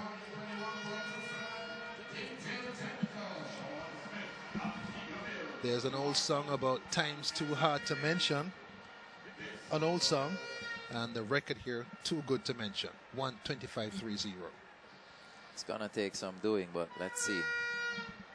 Didn't think Casey would go It's sub going to take a lot 1. of doing. Didn't think Casey would go sub 125 in the 4x2s Class 1, so gonna keep my thoughts close to my chest. Let's see what they do. Depends on what the Calabar team does, though, because they got a fine team in I think Class it's 2. going to be that would be very difficult to do. Great record set last year. Calabar lane number 4 already have the Class 2 4x1s, and KC and Calabar move nicely together. It's St. Jago wiring in lane number 7, though. They're going best of all on this first leg. So St. Jago on the outside, and on the inside St. Catherine again ranging up in this 4x2. So it's St. Jago and St. Catherine, the teams from Spanish Town, going best of all. That's St. Catherine High School with St. Jago firing fast on the outside. Brandon Heath tries to bring Calabar back into it, but St. Jago on the outside go very quickly indeed. St. Jago lead St. Catherine with Calabar and KC battling for third. It's St. Jago on the outside in the bright yellow. They make the exchange and take command. St. Jago lead Calabar and KC and St. Catherine. The boys from Monk Street speeder on the bottom curve. Calabar coming to second and start to catch up just a bit. St. Jago, Calabar, and Kingston College down the back street with St. Jago having a big lead. It's Casey coming forward, and St. Jago make the change to Javad Black. It's St. Jago. He anchored them in Class 3 to victory. He's on anchor in Class 2 this year. Here comes Calabar with Chris Taylor. Comes after St. Jago. Taylor of Calabar speeds past and takes Calabar to the lead. Great anchor leg by Taylor, and Speedster eases down. Calabar win 127.52, and the wonder boy of Class 2 sprinting, Chris Taylor, turns on the jets for Calabar. Calabar win it 127.51. That was a wow run. I can't say anything else. A little bit exuberant there. It wasn't necessary, of course, but he was able to run past the runner. Slow down, look at him, and slow down even more. and was able to cross the finish line first. So a very good team there, Calabar High School. Good running, solid running. If and as you we saw, see St. Jago, if you they saw had a his good face, 20-meter lead. If you saw his face when he got the baton, he was like, I'm going after him. Yes, he's a tremendous athlete. That boy has run 46.87 for 400 meters in Class 2. He's first year Class 2. Ran 50 to 400 in primary school. Danger. Here is a team, and Brandon Heath and Chris Taylor. There's no Tyreek Wilson on that team, and I'm afraid of them. 127.53. Tremendous. They easily could have run at least a second or more. Well, we faster. see 127.53 here for Calabar. St. Jago getting that second and place position. He stopped running at and 50 he meters stopped running 50 meters, looking across and remember now, at St. Jago. No and Tyreek Wilson, who won the Class 3 1 and 2 last year. He's in Class 3. He ran the 4-1s already. No DeJour Russell, who's run 21.50 already for the season. So Calabar, tremendous in Class 2. Could have run much faster had the full team came out. This is Class 3 though. Jonathan Grant, Excelsior, St. Jago, Dintil, KC, Herbert Morrison, JC, and Woolmer's in lane number 8. And again, this is the 4x2. So they have depth. Calabar has depth. You have 4 runners who are able to run the 200 meters. You also have 4 runners who can run the 4x1. How deep are you? The St. Jago athlete had a 20-meter lead on him. 20-meter lead. And he caught him. That's Jabad Black, last year Class 3 finalist. A very good young prospect, but Chris Taylor, something else. Caught him at 130. Slowed up. So no record in Class 2, but that's because Calabar didn't want to break the record. Clearly, if they'd had their full team with Wilson, everybody there, and DeJour Russell, they could have at least attacked it and gone to the 125s. Sure of it. There's a key fan making. That's Leroy Cook, avid track fan, making his notes. Mrs. Noel in the corner there. Making his notes? Yes, that's Leroy Cook. He's an avid track fan and always has his records right up to date.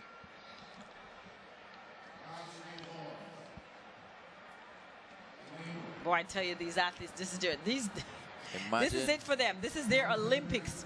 Yep. This is their Olympics. Gibson McCook relays their Olympics, and also when it comes to the boys and girls champs, another Olympics for them. So this is the World Championship, and then the boys and girls champ is your Olympics, because the way they behave on the track, especially when they're winning, it's something else. Imagine the shape he's gonna be in 4 weeks from today. Just first year Class 2 though. I mean, he's phenomenal. For him to run the champ's record for Class 2 400s by Devon Baker. It's an excellent record at 46.64. His 46.87 is the second fastest Class 2 time ever. He set it in first year Class 2. That's KC. They won the Class 3 4x1s. And no one wants to get beat with somebody. Slow down, stare at you, and then keep going slowly. Yes. Some exuberant celebrations from our young people. Don't agree with it at all. Not in high school. Lisa this Buchanan is sports, and you shouldn't. Jermaine Dean's quiet because boys are a bit different. This is boys being boys. I don't think any offense was taken, actually. It's just that this is what boys are like a little bit, and so you have to be very careful to manage it so it doesn't become why I like it, though? obstructive. You know why I support it? Not the looking over, but why I like it, because you need that type of edge to win. No, you don't. Yes, you do. You don't have to look over, but you need that edge. I'm telling you. You can keep that edge inside. Let's go keep that edge inside. Class 3 boys 4x200 meters, and that's KC. Won the 4x1s earlier today. Ran just about 43.02. Since we have a time, maybe I can ask Hubert. A few years ago, back in the West, another athlete lost a race by looking over, thinking, looking over to the left, and somebody passed him on the right. No, that wasn't smart. Oh, that wasn't smart. No, that wasn't smart. Taylor obviously knew everything that was going on in the field, knew where he was, what was happening. He didn't have to look over, but you need that edge to win. I'm telling you. You know how many other athletes would have gotten the baton and be like, let me run for second? The starters crew comes up with a green card, and so that's what they call a faulty start. A green card start, you don't have to go out to the race. So I myself not a fan of exuberant celebrations. Let your running do the talking, but I do understand that boys will be boys. Don't get a female voice in here. The exuberance of youth. Again, the females, they don't have to do that. We don't have to do that. 4x2s, boys class 3. The record 131.52, and they settle into the blocks now. Gun goes brightly in this class 3 4x2s, and KC winners of the 4x1s at 43 earlier on come flying out of the blocks and zoom down the back straightaway, and it's Kingston College. St. Jago on the inside trying to get some ground, but this is KC dominating this 4x2. Their open pass much better this year than last, and it's KC rolling. They've got a fine class 3 team with Taz Roger Scott on the 4x1s and Akeem Smith. This is Kingston College, well clear of the field in the 4x200 meters. KC lead. St. Jago and JC battle well back for second. Kingston College come up the last exchange, Jermaine Deans, with a big lead.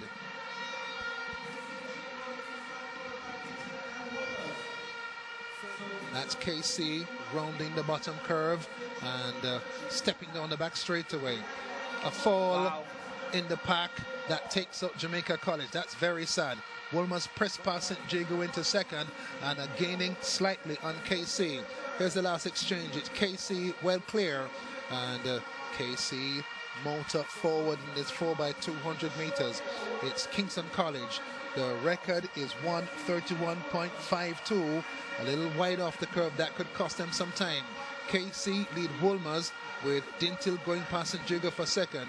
It's Kingston College cruising down now, 130, 132, just outside the record. 132.28 for Kingston College in the class 2 4x2s, class 3 4x2s. I mean, he lost his footing with just about 110 meters to go, and that threw him off. I think they would have gone below. They would have gone sub 132. Not sure they would have gotten the record, but did the most important thing, regathered himself, and just did what he had to do to get home, not risking any injury.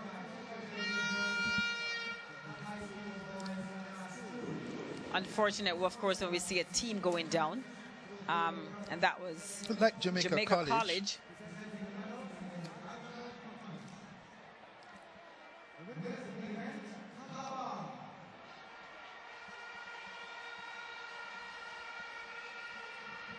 KC strong in class 3, and see what happened. This is after JC fell, so unfortunate, and little switch there for Kingston College. There's this lost his balance there for a second, twisted his ankle. Maybe he'll have a sore ankle tomorrow, Jermaine Deans. Maybe, but that definitely slowed him down, and then with like 5 to 10 meters out, he decided to shut it down as well, which makes sense. On screen, officially, Kingston College winning 132.26. Wolmer's Boys 134.05. Dintil Technical High 134.52. When you got up this morning, Juliet Cuthbert, the entire Gibson McCook relays was ahead of you, and now down to the last 4x200, then it's 4x4 time. It's time for that race that everybody's been waiting for. Time for this See race. what's going to happen. Dintil, Claude McKay, Herbert Morrison, Kingston College, Wolmer's Boys, St. Jago, Monroe College, and Calabar. And both Casey and Calabar are doing very well today. Chris Taylor of Calabar, a tremendous class 2 4x2 anchor leg.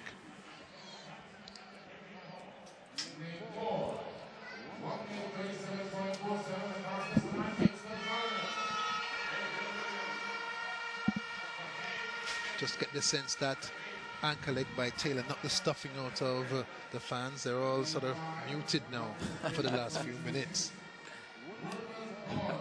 Juliet Cuthbert, very, very quiet. And Jermaine, it was tremendous, wasn't it? I mean, it's beyond tremendous. You have to bring out that type of fierceness in competition. I mean, after the finishing line, I say hello to you, but you have to bring out that level of fierceness. I have a saying that says it takes persons that are not normal to accomplish things that are not normal. What did you do to celebrate when you won? Me? Yeah. There was no need to celebrate.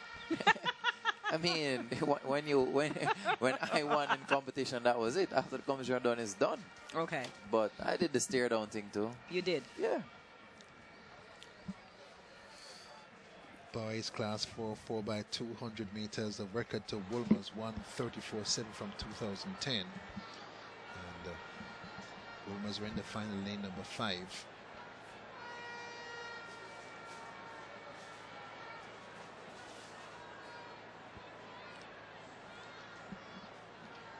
Starter. Set.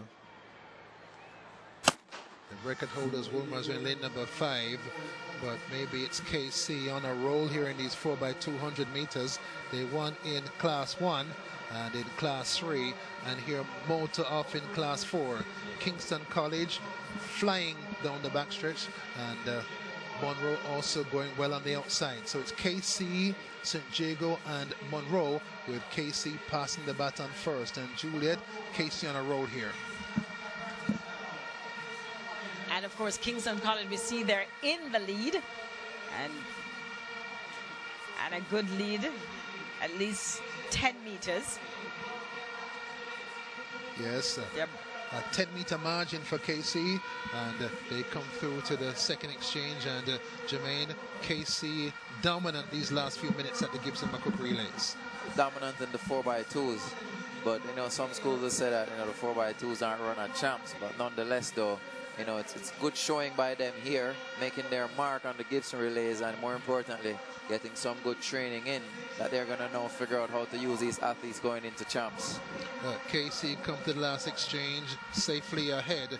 It's KC, they lead St. Jago and Woolmer's, and KC 10, maybe 20, maybe 30 meters ahead up the top curve. KC heading to the straight to win the class for 4x2s. Marauding KC.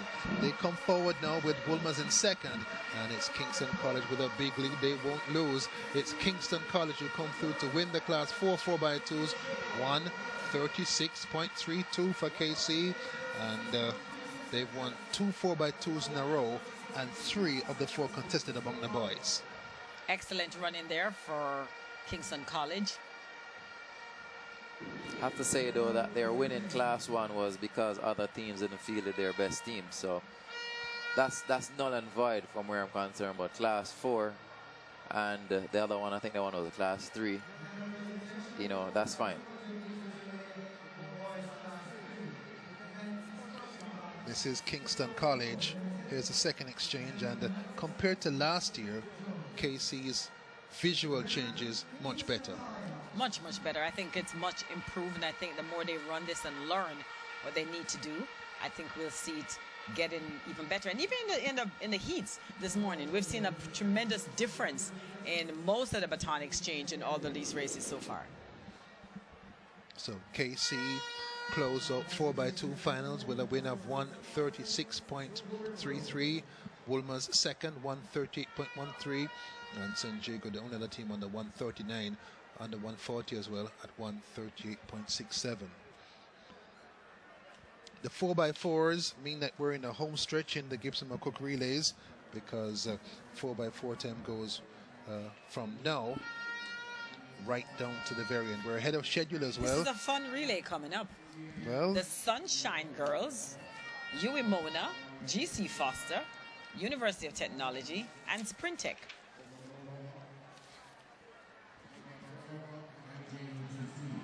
got some more 4x2s. We've got our, this is, maybe it is a little bit, our sheet back copied, and so we thought we were near the end of the meet and there were no more 4x2s, but there are. It's a junior high 4x2s coming up, and all our sheets You're up trying in to the push it, comment box. Hubert. It's only 8 something. 8:15. Got to come back to reality, haven't I? Come back to reality. So all age and junior high 4x2s coming up back to back now. We saw the 4x1s. The John Mills boys team won their 4x1s, but the John Mills girls teams were defeated, and they may be trying to seek some redemption in these 4x2s.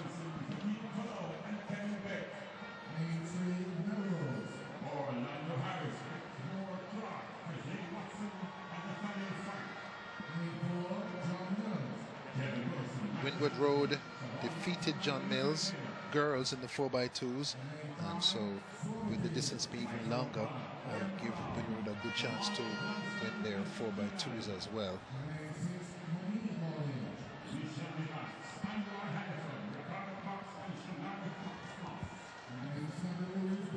Juliet, what has been the standout event for you so far today?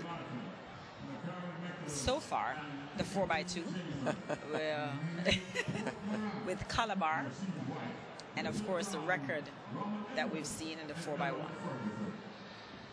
Jermaine? On your mark. Has to be though. Class 1, 4x1. 39.23. Yeah. Or is it 3.2? 3-2. 39.32. That might be a prediction, though. They can go that fast. Possibly can. That's unheard of. I agree with you, Jermaine. We say it's unheard of in high school. On track, the boys 4x2, junior high 4x2s, with John Mills trying to repeat their 4x1 victory at this longer distance. In the red is Swallowfield. They've given John Mills a lot of trouble in this championship, and they stretch forward. John Mills trying to hang in there just inside them for John Mills. Melrose in the light blue also going fast. So it's John Mills and Swallowfield in the red. Melrose looking good.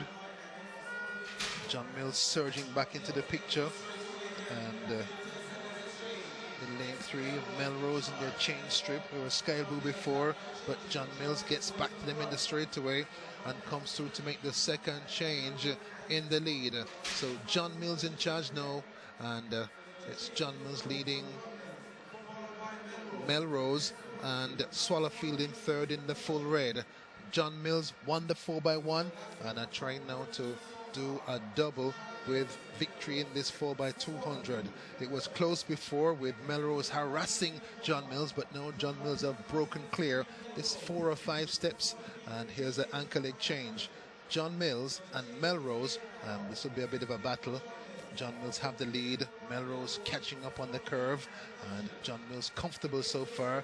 Melrose trying to get back to John Mills, and here in the straightaway, John Mills hits the gas and flies forward and breaks this race wide open. It's John Mills who come through to win this 4x200 meters, and it's 1:37.87 for John Mills. I enjoy that little strategy. If you saw what he did, he cruised the first 100 meters. That last 100, he said, I'm going to turn it up right now. He just switched gear, and you just saw the arms moving and the legs turning over. Good strategy. By the way, it's 200 meters. You're going to get tired somewhere, so he saved some energy that first 100 meter and made it up that last one. But good run in there from John Mills. That's one of your highlights, I reckon, then, Juliet. That's one of my highlights. I've got the men's 4x1 as well. UTEC over Racers, that 38.23 run for the UTEC team. That's a college team in February. I've got that as one of my highlights as well. More impressive than the 4x1.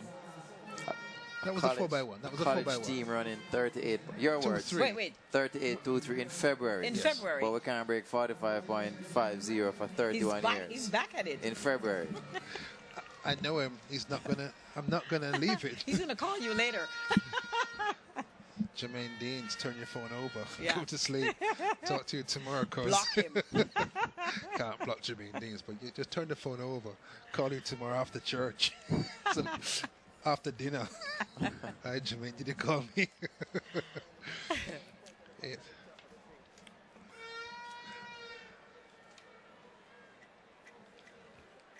It's the 4x2s for junior high school girls now, and John Mills have the record, but were beat in the 4x1s by Windward Road, and Windward Road beat them 51.1 for Windward Road, and this is a return match between John Mills and Windward Road in the junior high section. The last 4x2 race on the schedule for 2015.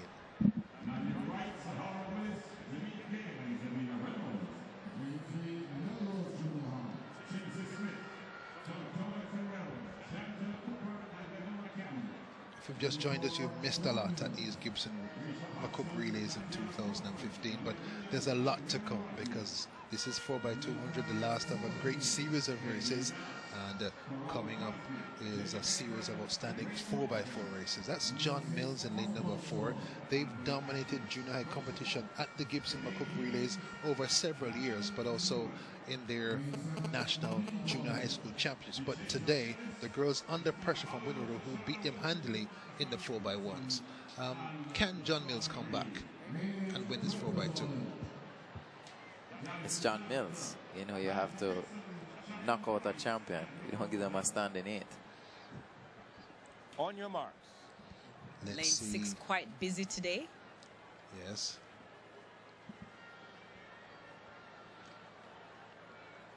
Osborne Store.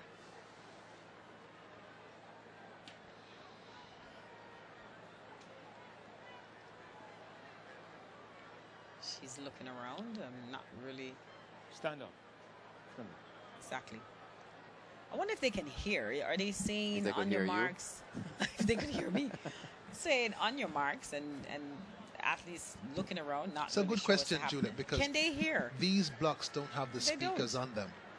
And so this is old style track and field. Old style. Without the speakers, conveying the sound and the from the starter. And the starter's gone. So maybe they can't hear. Some of them. Set. John Mills seeking a measure of revenge in this 4x200 meters. Winwood Road are there. The teams Boundbrook, Louise Bennett, Melrose, John Mills, Swallowfield, Osborne Store, Monique College and Drapers, and John Mills a bit back in the pack in lane number 4, and their tormentors Winwood Road not in this 4x200 meters. So Swallowfield in the red, off the curve, looking to be just gaining on the teams outside. That's Osborne Store and Monique, and Swallowfield in the red. John Mills start to come forward as well on the curve there in lane number 4. So it's Swallowfield who have the lead. It's tightly bunched though, as on lane 2 Louise Bennett smoothly striding into second. So it's Swallowfield and Louise Bennett, with Swallowfield getting the change in front. An accident. John Mills skips by that accident and gets by. They can't catch up now as Swallowfield have the lead. They pull away from Louise Bennett, and John Mills trying to catch up. They've got a lot to do to get back to the winner. So Swallowfield have the lead, and it looks like a double defeat for John Mills. Let's have a wonderful anchor leg. It's Swallowfield who lead now, and that's Louise Bennett sneaking through on the inside. Swallowfield have a big lead. They come through. It's like John Mills on the outside trying to come through as well. Swallowfield. Louise Bennett trying to squeeze through the inside. John Mills, they can't get by easily, and while they try, it's Swallowfield, Louise Bennett, and in the end, the John Mills anchor woman falls to the ground. Don't think she's hurt. 1:30, 53.30 for Swallowfield, and John Mills defeated twice. Very unusual in the Gibson McCook relays for junior high school competition. You have to taste defeat in order to enjoy victory. So, I mean, they have been dominant for years upon years. It's 2 races. They'll be back next year. You sound like Usain Bolt in his interview today with Wayne Walker. And this is Swallowfield in the red. This is the second leg, and Louise Bennett in lane number 2, looking good. So it's Swallowfield in the lead, and here's a crash. Just missed. There's the crash that takes out, I believe, Osborne Store and Monique, and puts more traffic in the way of John Mills to get around. They race into lane 2. That's Louise Bennett second, and here's the anchor leg now. John Mills attempts an overtaking maneuver on the inside down the stretch, and gets blocked off, and I think she's not hurt. I think she's just frustrated that she wasn't able to bring home the win. Actually, what happened was she lost the baton trying to overtake on the inside. So, official results: Swallowfield, deservingly so, winners 153.30. Louise Bennett Coverley 154.01, and Osborne Store 158.40. So another good reason why you shouldn't try and pass on the inside where it's too crowded. The meet record last year by the racers 329.88. That's John Mills, top of the pile on junior high running, but today a tougher job, hard to surpass.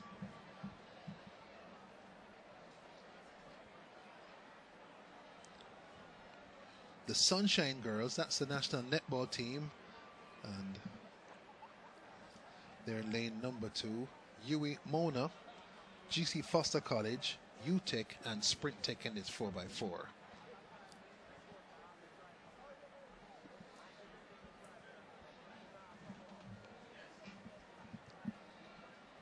The record set last year, pretty good. A great year for Jamaica in the 400. 1, 2, 3 at the Commonwealth Games. Won the 4x4 in record time. And Navleen Williams-Mills, rated by Track and Field News as the world number 1.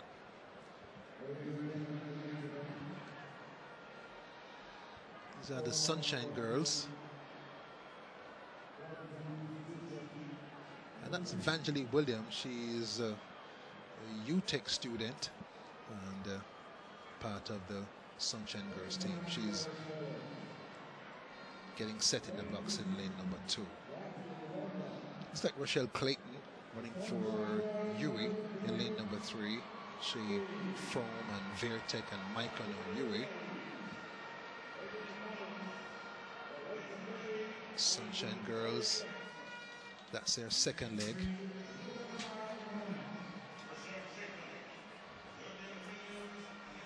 Elisha Kelly of the Huey and Shanice Beckford, they are also in that team.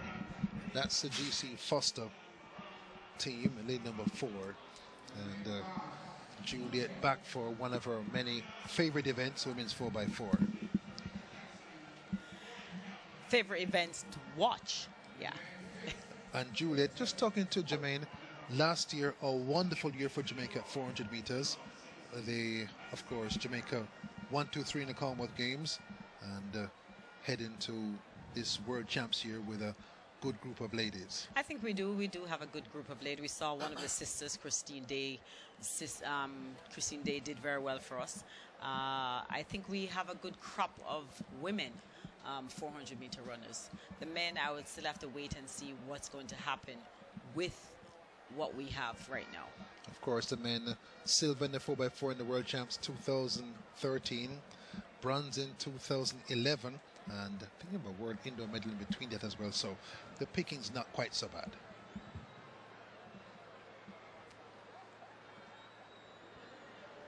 That's GC Foster in lane number 4. On your marks.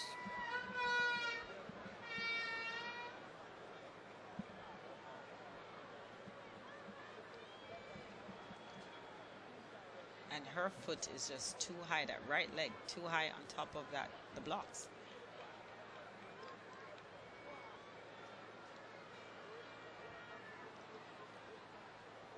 Set. The Sunshine Girls, Huey, GC Foster, UTEC, and Sprint Tech on the outside. It's UTEC running hard on the first leg, lane number 5 in the black and gold of UTEC, and they've caught up to Sprint Tech on the outside. Those two so far, Juliet, away from the field. Is it unfair though to have the Sunshine Girls run in a 4x4?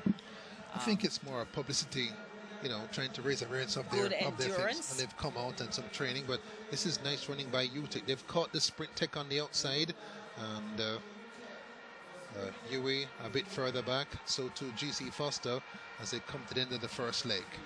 It's UTEC just ahead of Sprint Tech on the stagger, and that first leg 54.2 for UTEC with Sprint Tech on the outside. That's Anastasia Leroy running on the outside. And a of course, we see you take there, but taking it too slow. You're supposed to be cutting over. Why are you taking it so slowly to cut over? You're supposed to be more aggressive. Sharika Jackson, easy on the first 200 and starts to step out on the second 200. Former Vertex star, now at UTEC. Anastasia Leroy, they were teammates last year in the Bahamas on the 4x4. Now they're running against each other at the Gibson McCook relays. Leroy comes outside, tries to pass Sharika Jackson. Jackson turns on the gas. It's Sharika Jackson, former Vertex star, holds off Anastasia Leroy and comes to the exchange ahead. It's 51-7 for Sharika Jackson, and that sends looks like Samoya Campbell, former Spalding star, in the lead with the Sprint Tech in second. Jermaine Deans, good running so far by UTEC. Definitely good running so far by UTEC.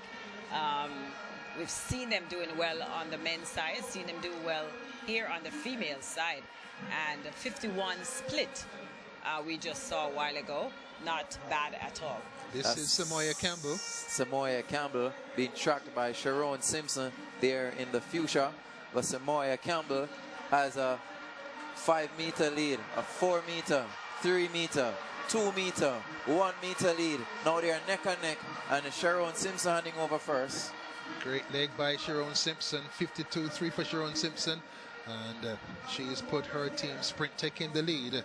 It's Sprint Tech leading over UTEC, and 52.74 Samoya Campbell. And here comes, it's like Genevieve Russell, the former world junior champion, takes UTEC back into the lead. Russell, UTEC. The Sprint Tech is in second place, and Genevieve Russell, former Homewood star, blazing on this anchor leg. Russell of UTEC with Sprint Tech in second. UTEC with an impressive team with Russell and anchoring for UTEC, pulls away from the Sprint Tech here, and it's Genevieve Russell who closes out. A big win for UTEC. It's 3:29.72, a new Gibson Relays record for UTEC, and 51.5 for the former world junior champion Genevieve Russell. Here are the Sunshine Girls stepping into the straightaway around the top curve, and the grandstand crowd generous. They get to their feet for the world rating number 4 netball team. Still flying down the stretch. This is Malaysia Kelly on the anchor leg. I believe for the Sunshine Girl is Beckford on the anchor leg. Kelly ran earlier, and they've come through to run a powerful run. The Sunshine Girls, they must be the world's fastest netball team at 4x4 at 4 minutes 7.9 seconds. And that's excellent endurance work for the Sunshine Girls. But Sharon Simpson ran such a fabulous leg for Sprint Tech, and of course we've been talking about that as far as the exchange, where the athletes are not running off. These athletes are, unless you see them dying coming in, then you stand still. But if you see them coming in with full force, that they have the energy to expend, then go right ahead and move off. She lost so much ground. The fact that she stood still and didn't take that baton and lost a lot of ground. So we've seen here Sharon Simpson in the second place behind UTEC, and of course gained so much on her. So we see her about to hand off the baton and losing ground right there.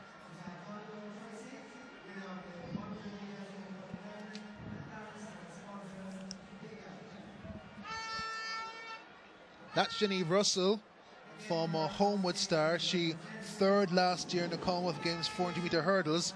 She closes out with a 51.5 for UTEC, and they set a new record for the Gibson McCook relays at 329.87. 1/100. With Sprint Tech second, 3:32.35. They broke the record by 1/100. Can't shave it closer than that, Jermaine Deans. That's close.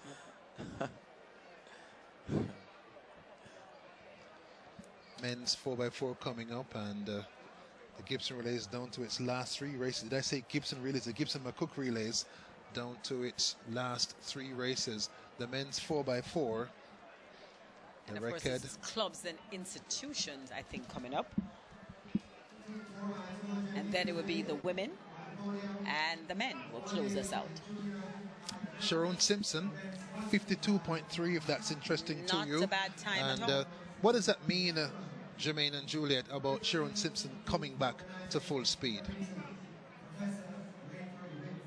Well, I mean, she's been through a lot over the last 2.5 years, maybe 3 years, if you ask me. But this for me, this is a start. You know, it's good to see that power, you know, the stamina and the power on a 400-meter run, whether it's relay or open. And it's now for me, let me see how she builds on that. I can't jump the gun and say that it means anything too far. She just ran a good 400 meters, and you know, I'm happy to see that. I just want to see, you know, how does that translate into a 200 and by extension a 100 meters. If you're just joining us on Sports Watch, good evening. We're down to the last 3 races, and we're heading down to Wayne Walker and Sharon Simpson. Thank you very much, Hubert. Sharon Simpson. Wow, you've still not yet recovered from that. It was a wonderful third leg from you. How does it make you feel? I mean, it's just good to be back running again. You know, I'm thankful. I'm very grateful. Mm-hmm. I noticed you looked like a 400 meters runner a while ago. Have you transitioned? No, not at all. Yes, but I mean, it's a tough road for you. It's been a tough road. You're on the way back. How close are you to being back? I'm just taking it one day at a time. I mean, as everyone knows, I'm at GC Foster. I mean, I'm so happy they have accepted me so well, and training has been going well. Just have to give thanks. Mm-hmm.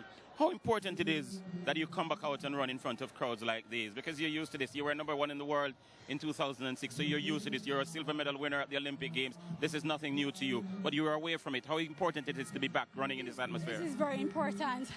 I mean, when I ran at the last trials, the reception was so good, and during my down times, a lot of Jamaicans have been with me, so I'm always happy to come back home and run. Mm-hmm. Physically, you look good, you look trim, but mentally, I mean, what you went through, it's not easy for anybody to go through, but how are you mentally? I'm a fighter, so I mean, I'll keep fighting. Mm-hmm. Where do you go from here? I mean, Beijing must be a priority this year, but where do you go from here in the immediate future, leading into trials, then to Beijing? I'm not sure of my meets after this one.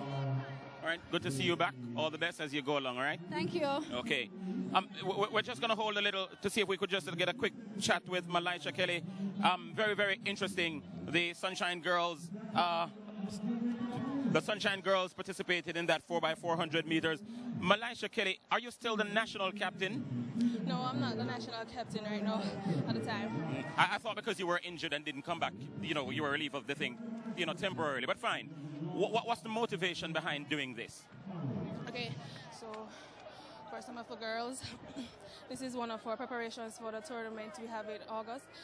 It's our championship, and this training definitely puts some speed into our court work that we have. As you know, Australia, New Zealand, they play a quick game, and so this is part of our preparation going down there. Mm-hmm. So why just 4?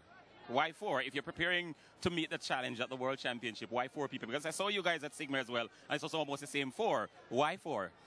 It's not the same 4.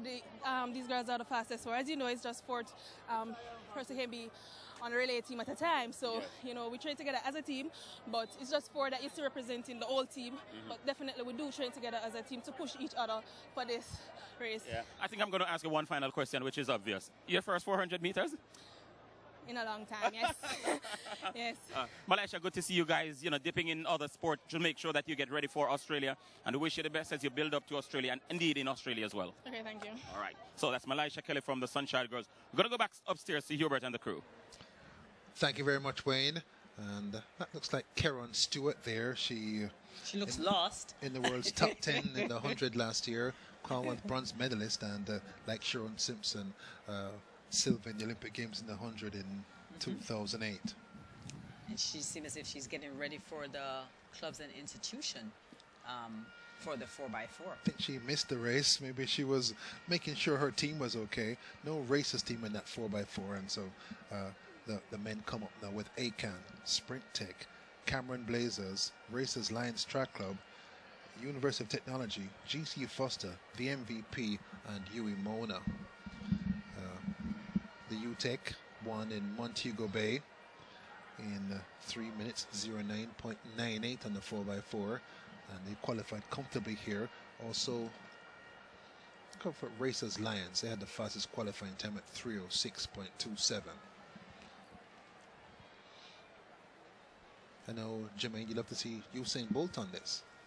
Yeah, I mean, I've always said it, you know, it's certain things, they're set formulas, and as much as you, for example, well, for the most part, cars still use gas, you know, irrespective of which car it is, the model, the make, etc.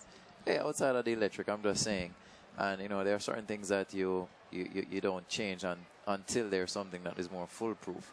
And running 400 meters early in the season is something that is definitely important to run in sub 9:58 and sub 19:19. Running faster than 45.5 in February.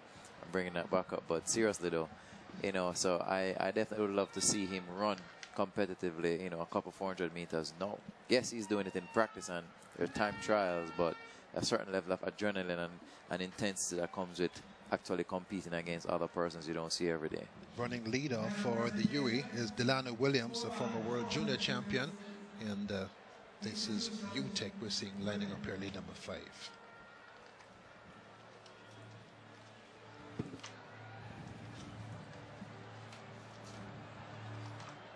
That's Delano Williams, former Monroe man. He did a double-double in Class 1 and came close to Usain Bolt's Class 1 200 record and just barely missed it. 20.27 his last year, despite running into a heavy headwind.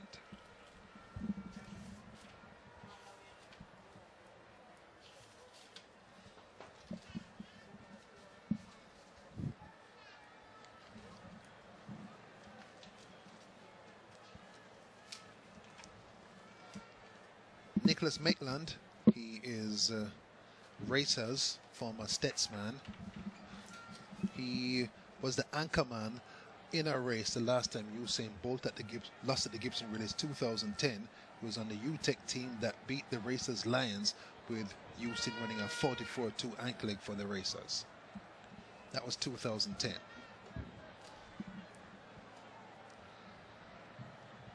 Juliet. Delano Williams, he's doing, I think his third week of 400, has run a 46.30 this season for 400 flat. And it's good to see him making the transition, of course, from the high school level onto this level. And we know that he's going to be competing for Great Britain. So we'll watch his progress as he's trained here, went to school here. So we'll definitely keep a close eye on him to see how he progresses, even though he's running for another country. The Racers Lions fastest qualifiers at 3:06.27, and last year the Racers set the record at 2 years ago, 3:03.74, with Edino Steele anchoring and doing a couple of celebratory push-ups at the end. Let's see if that will happen this year. Push-ups after the 400, then you could have run faster. I think it was some sort of internal, it was Racers Lions versus Racers, and so one team was the 400 men versus the sprinters, and so because he got the thing done, he wanted to just put a little internal club celebration on, so you guys watch it. So that is different from what Taylor did. A little bit. He did not look back at another athlete to jeer him. He did push-ups. He did push-ups. But let's see. I guess Hubert, he has his Big Ben clock right here, his stopwatch, and he should be giving us some splits. I'm interested to see, even though it's February, I want to know most of the splits when it comes to the 4x4. If anybody went below 45.5. If anybody, it's going to, exactly. Because most of these guys should be in about 46 seconds flat shape. 45.9. 45. Well, I have a problem with that. Well, let's see. Hubert will keep us posted. Got a clock on the Racers Lions since they won the heat time. They're the fastest team coming in, and going to keep a look at Jerron Francis if we can see him up there. set. The Racers Lions qualified fastest at 3 minutes 06.27. They're in the bright orange vest carried by Nick Maitland. The field goes on hard. That's Delano Williams on the outside going really fast. In the blue, that's a Cameron Blazes Oral Thompson, 2010 national champion. It's UTEC also going quickly as well, and so to the MVP. That's Delano Williams from a Monroe man from the Turks and Caicos, now Great Britain. He's busy on the outside, blasting away for the impressive UE team so far. The Cameron Blazers, Oral Thompson, Nick Maitland also there, and UTEC winners in Montego Bay also going fast. So it's Delano Williams on the outside, and the Cameron Blazers. It's 46-7 for Nick Maitland, with his team in the bright yellow vest for the Racers Lions. So Racers Lions, UTEC trying to catch up on the outside. That's Racers chasing UE, and they're chasing. That's Adino Steele on the second leg. Got a clock on him, and so far UE lead the Racers Lions. And of course we see Adino Steele trying to make a move right now, that last 110 meters or so. Let's see if he has enough in the tank to pass UE. Good run so far by the UE, and can't quite connect to 45-5 for Adino Steele, and it's just now on the third that they get to take the lead. So great running so far by the UE, and the Racers Lions just get by and take the lead. It's the Racers Lions. Looks like UTEC coming to second. That's Answered White, their 400-meter hurdles man, and Travaine Morrison of UTEC. He ran well in Montego Bay. He's in second. And you are right, that is UTEC in second, in striking distance to make a difference here. Answered White has a lead. Morrison comes out into lane number 2, uses superior sprint speed to get by Answered White. This is great racing by UTEC. They come to the line right together with, looks like Ricardo Chambers running, and the Racers Lions just edged by a boisterous, difficult UTEC team. It's the Racers Lions with Ricardo Chambers. He NCAA champion indoors and out for Florida State in 2007. UTEC second, with the Cameron Blazers stepping forward furiously. It's Ricardo Chambers back to fitness and back at top speed. The Racers Lions with Ricardo Chambers. This is looking good. The Racers Lions, UTEC, Cameron Blazers. The record on the books is 3:03.74 by the Racers Track Club in 2013. Ricardo Chambers has sped through to the finish. It's a new meet record, 3:03.18 on the clock downstairs. The anchor leg by Ricardo Chambers, 45:00 on my clock, and the Racers put on a command performance in the 4x4. Excellent time there by Ricardo Chambers, a fantastic run for him, and of course it was a ding-dong battle between UTEC and Racers. But of course, in the end, Ricardo Chambers was able to take that home.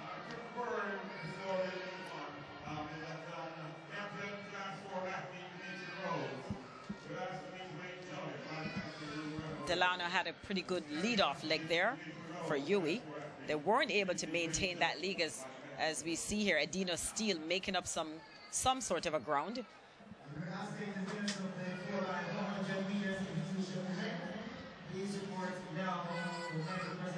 And this is where, of course, the race changed.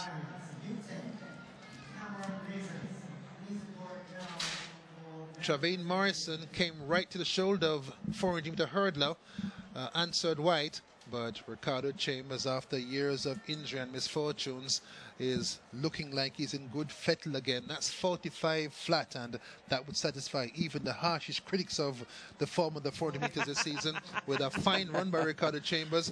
And I've got 3 legs at 46 flat and better. That passes muster. University of Technology, second, 3:04.06, and Cameron Blazer stood at 3:05.48. And the Racers Lions, pretty good. That's sub 45.5. Not a bad time for February. That's my point. Not a bad split for February. Second to last race at Gibson McCook 2015 girls 4x4, and it's before we get there, we take a quick hop, step, and a jump down to the cycle track and Wayne Walker. Racers lines. It is the guys who have just broken the record in the 4x400 meters, clubs and institutions. Guys, congratulations. How was it? It was a very good race. We ran very well in the morning in the heats, and with these 3 guys with me, you know, we ran pretty good. 303. That can be any club team anywhere right now. All right, that's Edina Steele. We're going to answer it. Why the 400 hurdles, man? How are you answered? Come on, catch a breath, man. You're a 400 hurdles, man. How was the race? It was great. It was excellent. It was a good drive, you know. We came out there, do it for our Coach Mills, because, you know, we have to do it for the team. Maitland, how was your leg? My leg was really competitive. You know, Delano Williams really get out, started to work hard after him, but, you know, I'm really happy we got the record. We come out here for it and to get this one for racers, you know what I mean? And the man who brought it home, Ricardo Chambers, beating his chest as he crossed the line. How was your leg? You were under pressure coming on. Man, I'm just glad to be back, man, most of all, man. It's been a long time since I've been missing through injuries. Finally back now, so people watch out. Guys, once again, congratulations, all right? All right, that's the Racers Lines. 4x400 meters record, a new championship record. Back upstairs to you guys. Thanks very much, Wayne Walker. You heard him. He said, watch out. So, Jermaine, you're going to keep watching, for, especially this summer. No, I will. I'm saying you can't have a record of 45.5 on the books for 31 years. Sorry. And you're serious about running the 400?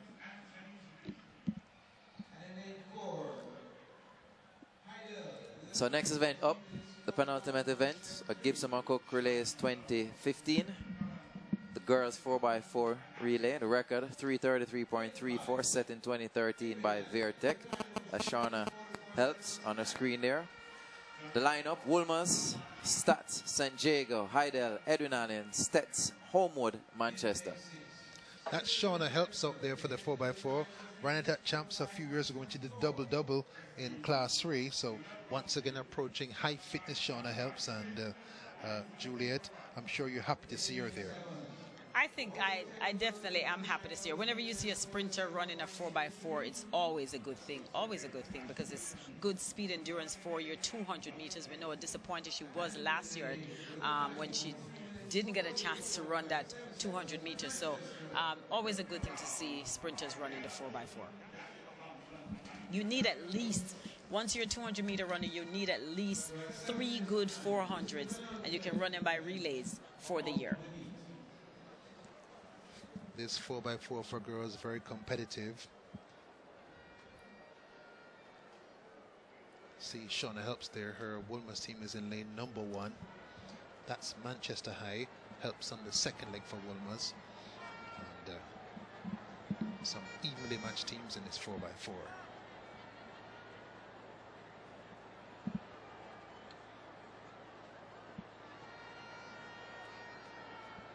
The record 3:33.34 by Vertec in 2013 with Sharika Jackson on duty. On that day saw her in the UTEC team that broke the record a while ago at 3:29.87. That's looks like more of Eden Allen with she runs like Miss Eubanks. Runs a bit like Eubanks, and same school, same coach as well. She runs the 800 as well, so has that Eubanks style gait. That's Homewood on the outside, and coming forward, Eden Allen, and Woolmer's quite a bit back. A lot of work for Shauna Helps. St. Diego on the inside, maybe have the advantage. So to Homewood on the outside. So it's Homewood shuffling forward. So to St. Elizabeth Technical. It's St. Diego and Stets in the blue and the gold, looking really good. It's good running by St. Elizabeth Technical, and the baton passing made, and good start, and Shauna Helps has a stick for Woolmer's. 55.8 for St. Diego on the first leg, and they've taken the lead. It's St. Diego with Stets on the outside. Looks like Janelle Bloomfield. She was excellent at Western Championships with 2:11.1 800 Class 2 win, and she steps on the gas on the outside. After her is Homewood, and it's Stets, and Homewood will clear up the field. St. Diego in second, so a battle Homewood and Stets at the head of affairs. St. Jago third. Shauna Helps working hard and well back for Woolmers. It's Janelle Bloomfield has turned the Jets on the second leg, takes the lead. St. Jago come back in the second part of the second leg. St. Jago storm forward, and St. Jago just goes by. They take the lead, and that second leg for St. Jago 53.3, and Peter Williams goes off. Shauna Helps plodding down the straight, a little wrap on one of her legs, and she comes through the baton pass. Horrible. 59-1 for Shauna Helps. St. Jago lead the 4x4. That's Peter Gay Williams, last year's Class 1 hurdles champion. Stets in second. Edwin Allen Homewood will back in third and fourth. And Jermaine Deans, St. Jago lead the last race for girls of the day. Just about some 6 meters there, but still holding that lead, coming around to around 110 meters to go. Going into the final changeover, penultimate event. Shantai Smith of Stets, former Class 2 800 champion, comes forward. So too does Edwin Allen. It's St. Jago dying Peter Gay Williams down the stretch. Smith comes by. So too does Edwin Allen. It's Edwin Allen zooming past and taking the lead. It's tight spaces there, and it's like Edwin Allen in the lead with Stets trying to race them, and St. Jago blow past and go into the lead. It's like Shanice Reed on the anchor leg, and can she keep this pace up? St. Jago, it's Edwin Allen and Stets all together. Juliet Cuthbert, 200 to go. And of course, we see where Edwin Allen is making a move here. They're way in the back, but of course, we saw where the third leg made up the stagger. And of course, now the anchor leg getting away from everybody. That last 150 meters, she is just going for it. And Jago is still in second right now. This is Shakeen Cameron. A quiet day today. Blows open this 4x4. St. Jago second, Stets third, Edwin Allen closing in as well, but it's Edwin Allen with Shakeen Cameron, former Class 2 200 champion, 339.1, 338.99, the fastest 4x4 of the season for Edwin Allen, with Shakeen Cameron at anchor, and tremendous racing. Tremendous run, I would say, from Edwin Allen, because from start until that final leg, they were way behind. They were at least in about 5th place, I believe, and that she was able to make up all that stagger. And again, it's about maintaining your focus and never say die until the finish line. And of course, they're all dying right now, I'm sure, with a lot of lactic acid in their legs, but nevertheless, they're able to cross that finish line first. Edwin Allen, tremendous running there. Good showing from Edwin Allen. Good showing going into Boys and Girls Championships. A good barometer to see where they are, what they need to work on, and how they need to tweak going in. I'm a little concerned for Shauna Helps though, Juliet, so take a look into that when you get an opportunity. I mean, she ran the heats of the 4x1. She ran the 4x1 finals. She ran the 4x4 finals. I'm not sure she did the 4x4, but it's a bit of work in one day. And again, maybe she's just leading time for Edwin Allen, 339.00. Homewood Technical Force getting second, 341.23. So really good run in there. Up next, the final event for 2015 Gibson McCook Relays, the boys 4x4, the record 307.00, set last year by Calabar. The lineup: Stats, Monroe, JC, St. Jago, Stets, Petersfield, Calabar, Woolmers. And I will say Calabar will take this one. Jamaica College will possibly get second. Got no idea about this one, Juliet. St. Jago and Stets are pretty strong here, but you know, you never know what the 4x4 at Gibson. It all comes down to this coaching, and you don't know if the coaches have the intention to go out there feeling the strongest team to try and win, or it's a matter of trial and error here so you can get it right at Boys and Girls Champs. Well, looking at Juliet's pick Calabar, I don't see Michael O'Hara out there. I think they'd have to have him out there if they had a chance to win this 4x4. So that's one look. Jaheel Hyde ran in the heats for Woolmers, and trying to see if he's out there. I don't see Jaheel Hyde. Don't see Jaheel Hyde out there. JC has Devon Bake up there on the second leg. He helped them last year when they came third in the 4x4. He's a wonderful 4x4 runner and the Class 2 record holder. And looking out to see if St. Jago's out there. They are out there. Haven't seen Martin Manley all season, and so.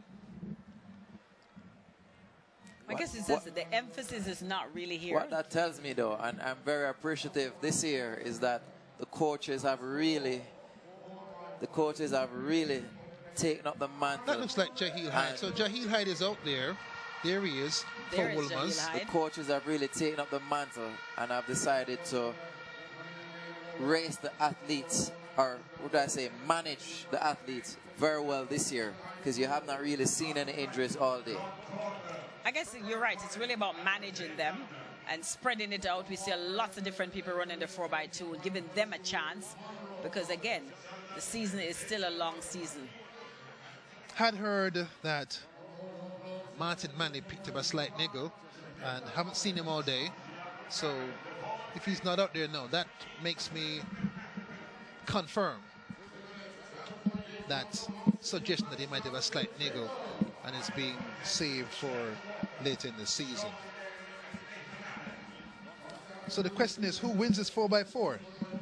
That might mean the best team that has come back from last season, that's Ivan Henry of St. Jago, might just be Jamaica College, who were third, and maybe Stets as well, who were second on that day at 3:08.80. So maybe the race, now we've handicapped it a little bit more, could be between St. Elizabeth Technical and Jamaica College. Jamaica College looks good, and as you said, Stets. In Montego Bay Western Championships, Petersfield defeated St. Elizabeth Technical. Calabar can still feed a good team. They have depth, and so they can still feed 4 good runners out there that can run solid 400 meter. And remember, the 400 meters totally different from the 4x4. I think Christopher Taylor is going to shock us this year as he did last year. He's not out there now for this 4x4. No. He's first year Class 2. Ahead. I wonder if Michael Clark might be tempted to use him on the 4x4 at Champs. He'll run just 400 only first year Class 2, I understand. Maybe 4x1s and 4x4s. Let's see.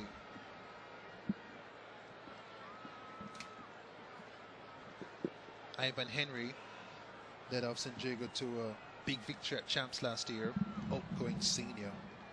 Jaheel Hyde's out there as well for Wolmer's. I think he's running later down the race, not on the second leg. It's the last race at the Gibson McCook Relays. It's Stats, Monroe, JC, St. Jago, Stets, Petersfield, the Western champions, Calabar, and Wolmer's boys on the outside. And the first leg, they've gone up fast. Marvin Williams of St. Elizabeth in the yellow top and the blue shorts has gone up quickly. So too Petersfield. Calabar have caught up on Wolmer's in lane number 7. Henry starts to come forward for St. Jago. The top 3 on the outside, though, as Petersfield look good, coming in straight away well ahead. Henry comes forward for St. Jago. Petersfield and St. Jago go best of all with Stets behind. It's Ivan Henry of St. Jago going very well indeed, and he gets the baton in for St. Jago early, and got a clock on Devon Baker too, so St. Jago lead 47.2 for Henry, and Devon Baker storms off for JC. Class 2 record holder at 46.64, Gillette Cuthbert, looking really good. And what a run from him right now. Is hopefully he'll be able to maintain that. He looks really good right now. And coming into that last 150 meters, let's see if he can maintain that lead. Devon Baker running to advance his team. Ran a 45.7 relay split for JC last year. They got third at championships. Anchored them to victory at Penn Release in the 4x1s. Baker, a tremendous talent, comes forward for Jamaica College. Petersfield second, the Western champions. And the impressive JC team. 47.1 for Devon Baker. And JC out in the lead in this 4x400 meters. St. Jago trying to come back. They're in 4th place. Petersfield Western champions in 3rd. And Stets move into 2nd with JC running in water. Passed by Stets on the top curve. Stets and JC Petersfield there in second, and St. Jago in fourth. And Jermaine Dean's a struggling. tremendous race. A tremendous race here. I hope no one loses the battle with the tussle that's going on. But from St. Jago coming around, Stets, Jamaica College. Sean Baker of St. Jago circles the field, goes past Robin Black, takes St. Jago into a big lead. 47-1 for the third leg for St. Jago. Looks like Nathan Allen on anchor leg on the third leg for St. Jago. And St. Jago have a big lead. O'Keen Williams of Stets there. Anchor leg 4x4. St. Jago with Nathan Allen. Second last year at Carifta. And second last year also at Champs behind Javon Francis. It's St. Jago leading the 4x4. O'Keen Williams, the tremendous anchorman, in second. They were first and second at Champs last year in the 4x4. And Nathan Allen, he's going to turn it on, has the lead for St. Jago. Stetson second, JC third. It's Nathan Allen who comes through to take St. Jago forward. And St. Jago win it 309.68 with Stetson second.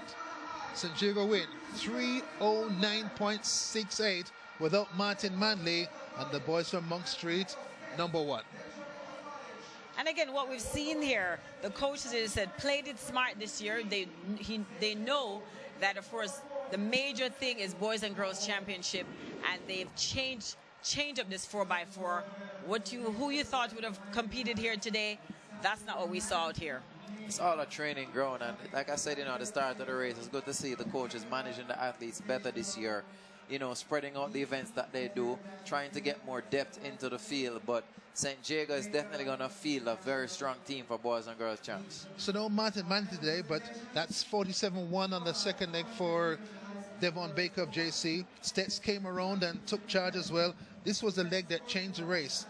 Sean Bailey, his third leg, 47.1, and Nathan Allen, 46.4 on the anchor leg. That's the most timely 47.1 you're ever going to see. He timed the run properly, made the move at the exact point, and just came right through, and St. Jago won the race at that move. And of course, we saw where JC was really struggling that last 150. He even missed a step, ran off the track, came back on the track, but was not able to hold off the team. St. Jago here, 309.71. St. Elizabeth Technical, 311.87. Jamaica College, third, 313.52. After that big run by St. Jago, we skip down to Wayne Walker. Thank you very much, Hubert Lawrence. We're here with Sequeen Cameron. She anchored the Edwin Allen 4x400 meters relay team just a short time ago to victory. It was a victory that was well deserved, more so because you got the baton in third, maybe fourth on the anchor leg. You ran a blinder. Are you satisfied? I'm really satisfied knowing that this is not my leg, but I know that I have to get the button just to carry on safe. I didn't matter the position I got. I know that my race with him, and once I get the button with him, that team, I know I'm going to deliver. Yeah, you're now the elder statesperson on the Edwin Allen team. This is your final year at this level, right? Yes, sir. Yes, so you're actually building up to champs to make sure that you close out your junior year, well, your champs year on a bang. Well, I know that this year is my final year. As they say, most of our top athletes are gone. Everything is leave on me. I want to lead from front. So once I'm here and healthy, I'm going to deliver for my team. All right, Sequeen, congratulations to you and the team, and we wish you the best as you go forward, eh? Thank you. Okay, so Sequeen Cameron, we're waiting on the St. Jago team. They're going to be making their way over to us in just a short time, but we must tell you that has been another smashing Gibson McCook relay, the first time under the name Gibson McCook 2015, of course, in honor of the founder and the man who really piloted the Gibson relays in its early stages to now the Gibson McCook relay. We're still waiting to see if we could get a chat with the St. Jago boys. They reported in unbeatable fashion tonight, and right now they're making their way over into our camera position. We were just waiting to get a quick chat with them before we put a wrap on what has been another fantastic Gibson McCook relay as they now make their way into our frame. Boys, congratulations. Another facile victory tonight. Martin Manley wasn't a part of the team, and you already look unbeaten. Talk to me through the race. Well, Martin and other guys couldn't run, but as I see we are St. Jago, so we knew we could do it. I went out there and execute. What leg did you run? The anchor leg. You know why I ask you? Look at the guys. They're all sweating. You just finished running, and you look as if you did Nathan Allen. I don't know. Ask God to see him. I hear you. Is this a statement performance? Yes, sir. A big statement because we're missing the 45-man Martin Manley. So we're expecting Not so fast time, but we came out here and did our best. With Martin, what can you guys do? Well, may never know until he comes back. Until he comes back. When Martin comes back, you're going to be the sacrificial lamb? I do not know, sir. It's up to the coach. I'm just kidding. But a good leg from you as well. Thank you, sir. But I noticed you guys were celebrating even before the race was over. Yeah, what cockiness? From Nathan get the button, then it's practically over for it. Position, for me, got the button in a good position, the race is over. Yeah. You guys have got to back this Star Cup at Champs. You make sure, right? Yes, sir. Congratulations once again. Yes, sir. All right. So there you go. That's the St. Jago team. Wonderful performance from them tonight. A number of records went tonight, and we saw another smashing Gibson McCook relay for 2015. We've basically come to the end of our coverage here. A massive production team right here at the National Stadium worked for 12 solid hours and produced, in my view, what we believe was one of the better Gibson McCook relays. Of course, Hubert Lawrence, Jermaine Dean, and Juliet Cuthbert were on commentary upstairs. They worked 12 hours, solid hours. Congratulations, guys. Of course, Shania Ferrin, the producer right at trackside, and the rest of the team. Lloyd Beckford, you name it. All of you guys, thanks for another wonderful day here at the National Stadium. So the meet is ahead of time, well ahead of time. We've gotten out of here maybe 20 minutes ahead of schedule, and we're going to be back next year for sure for another Gibson McCook relay. But this one has been another smasher, and we were too happy to bring it to you. So for the final time from the National Stadium, my name is Wayne Walker. Good evening, you. Goodbye. At the presentation area,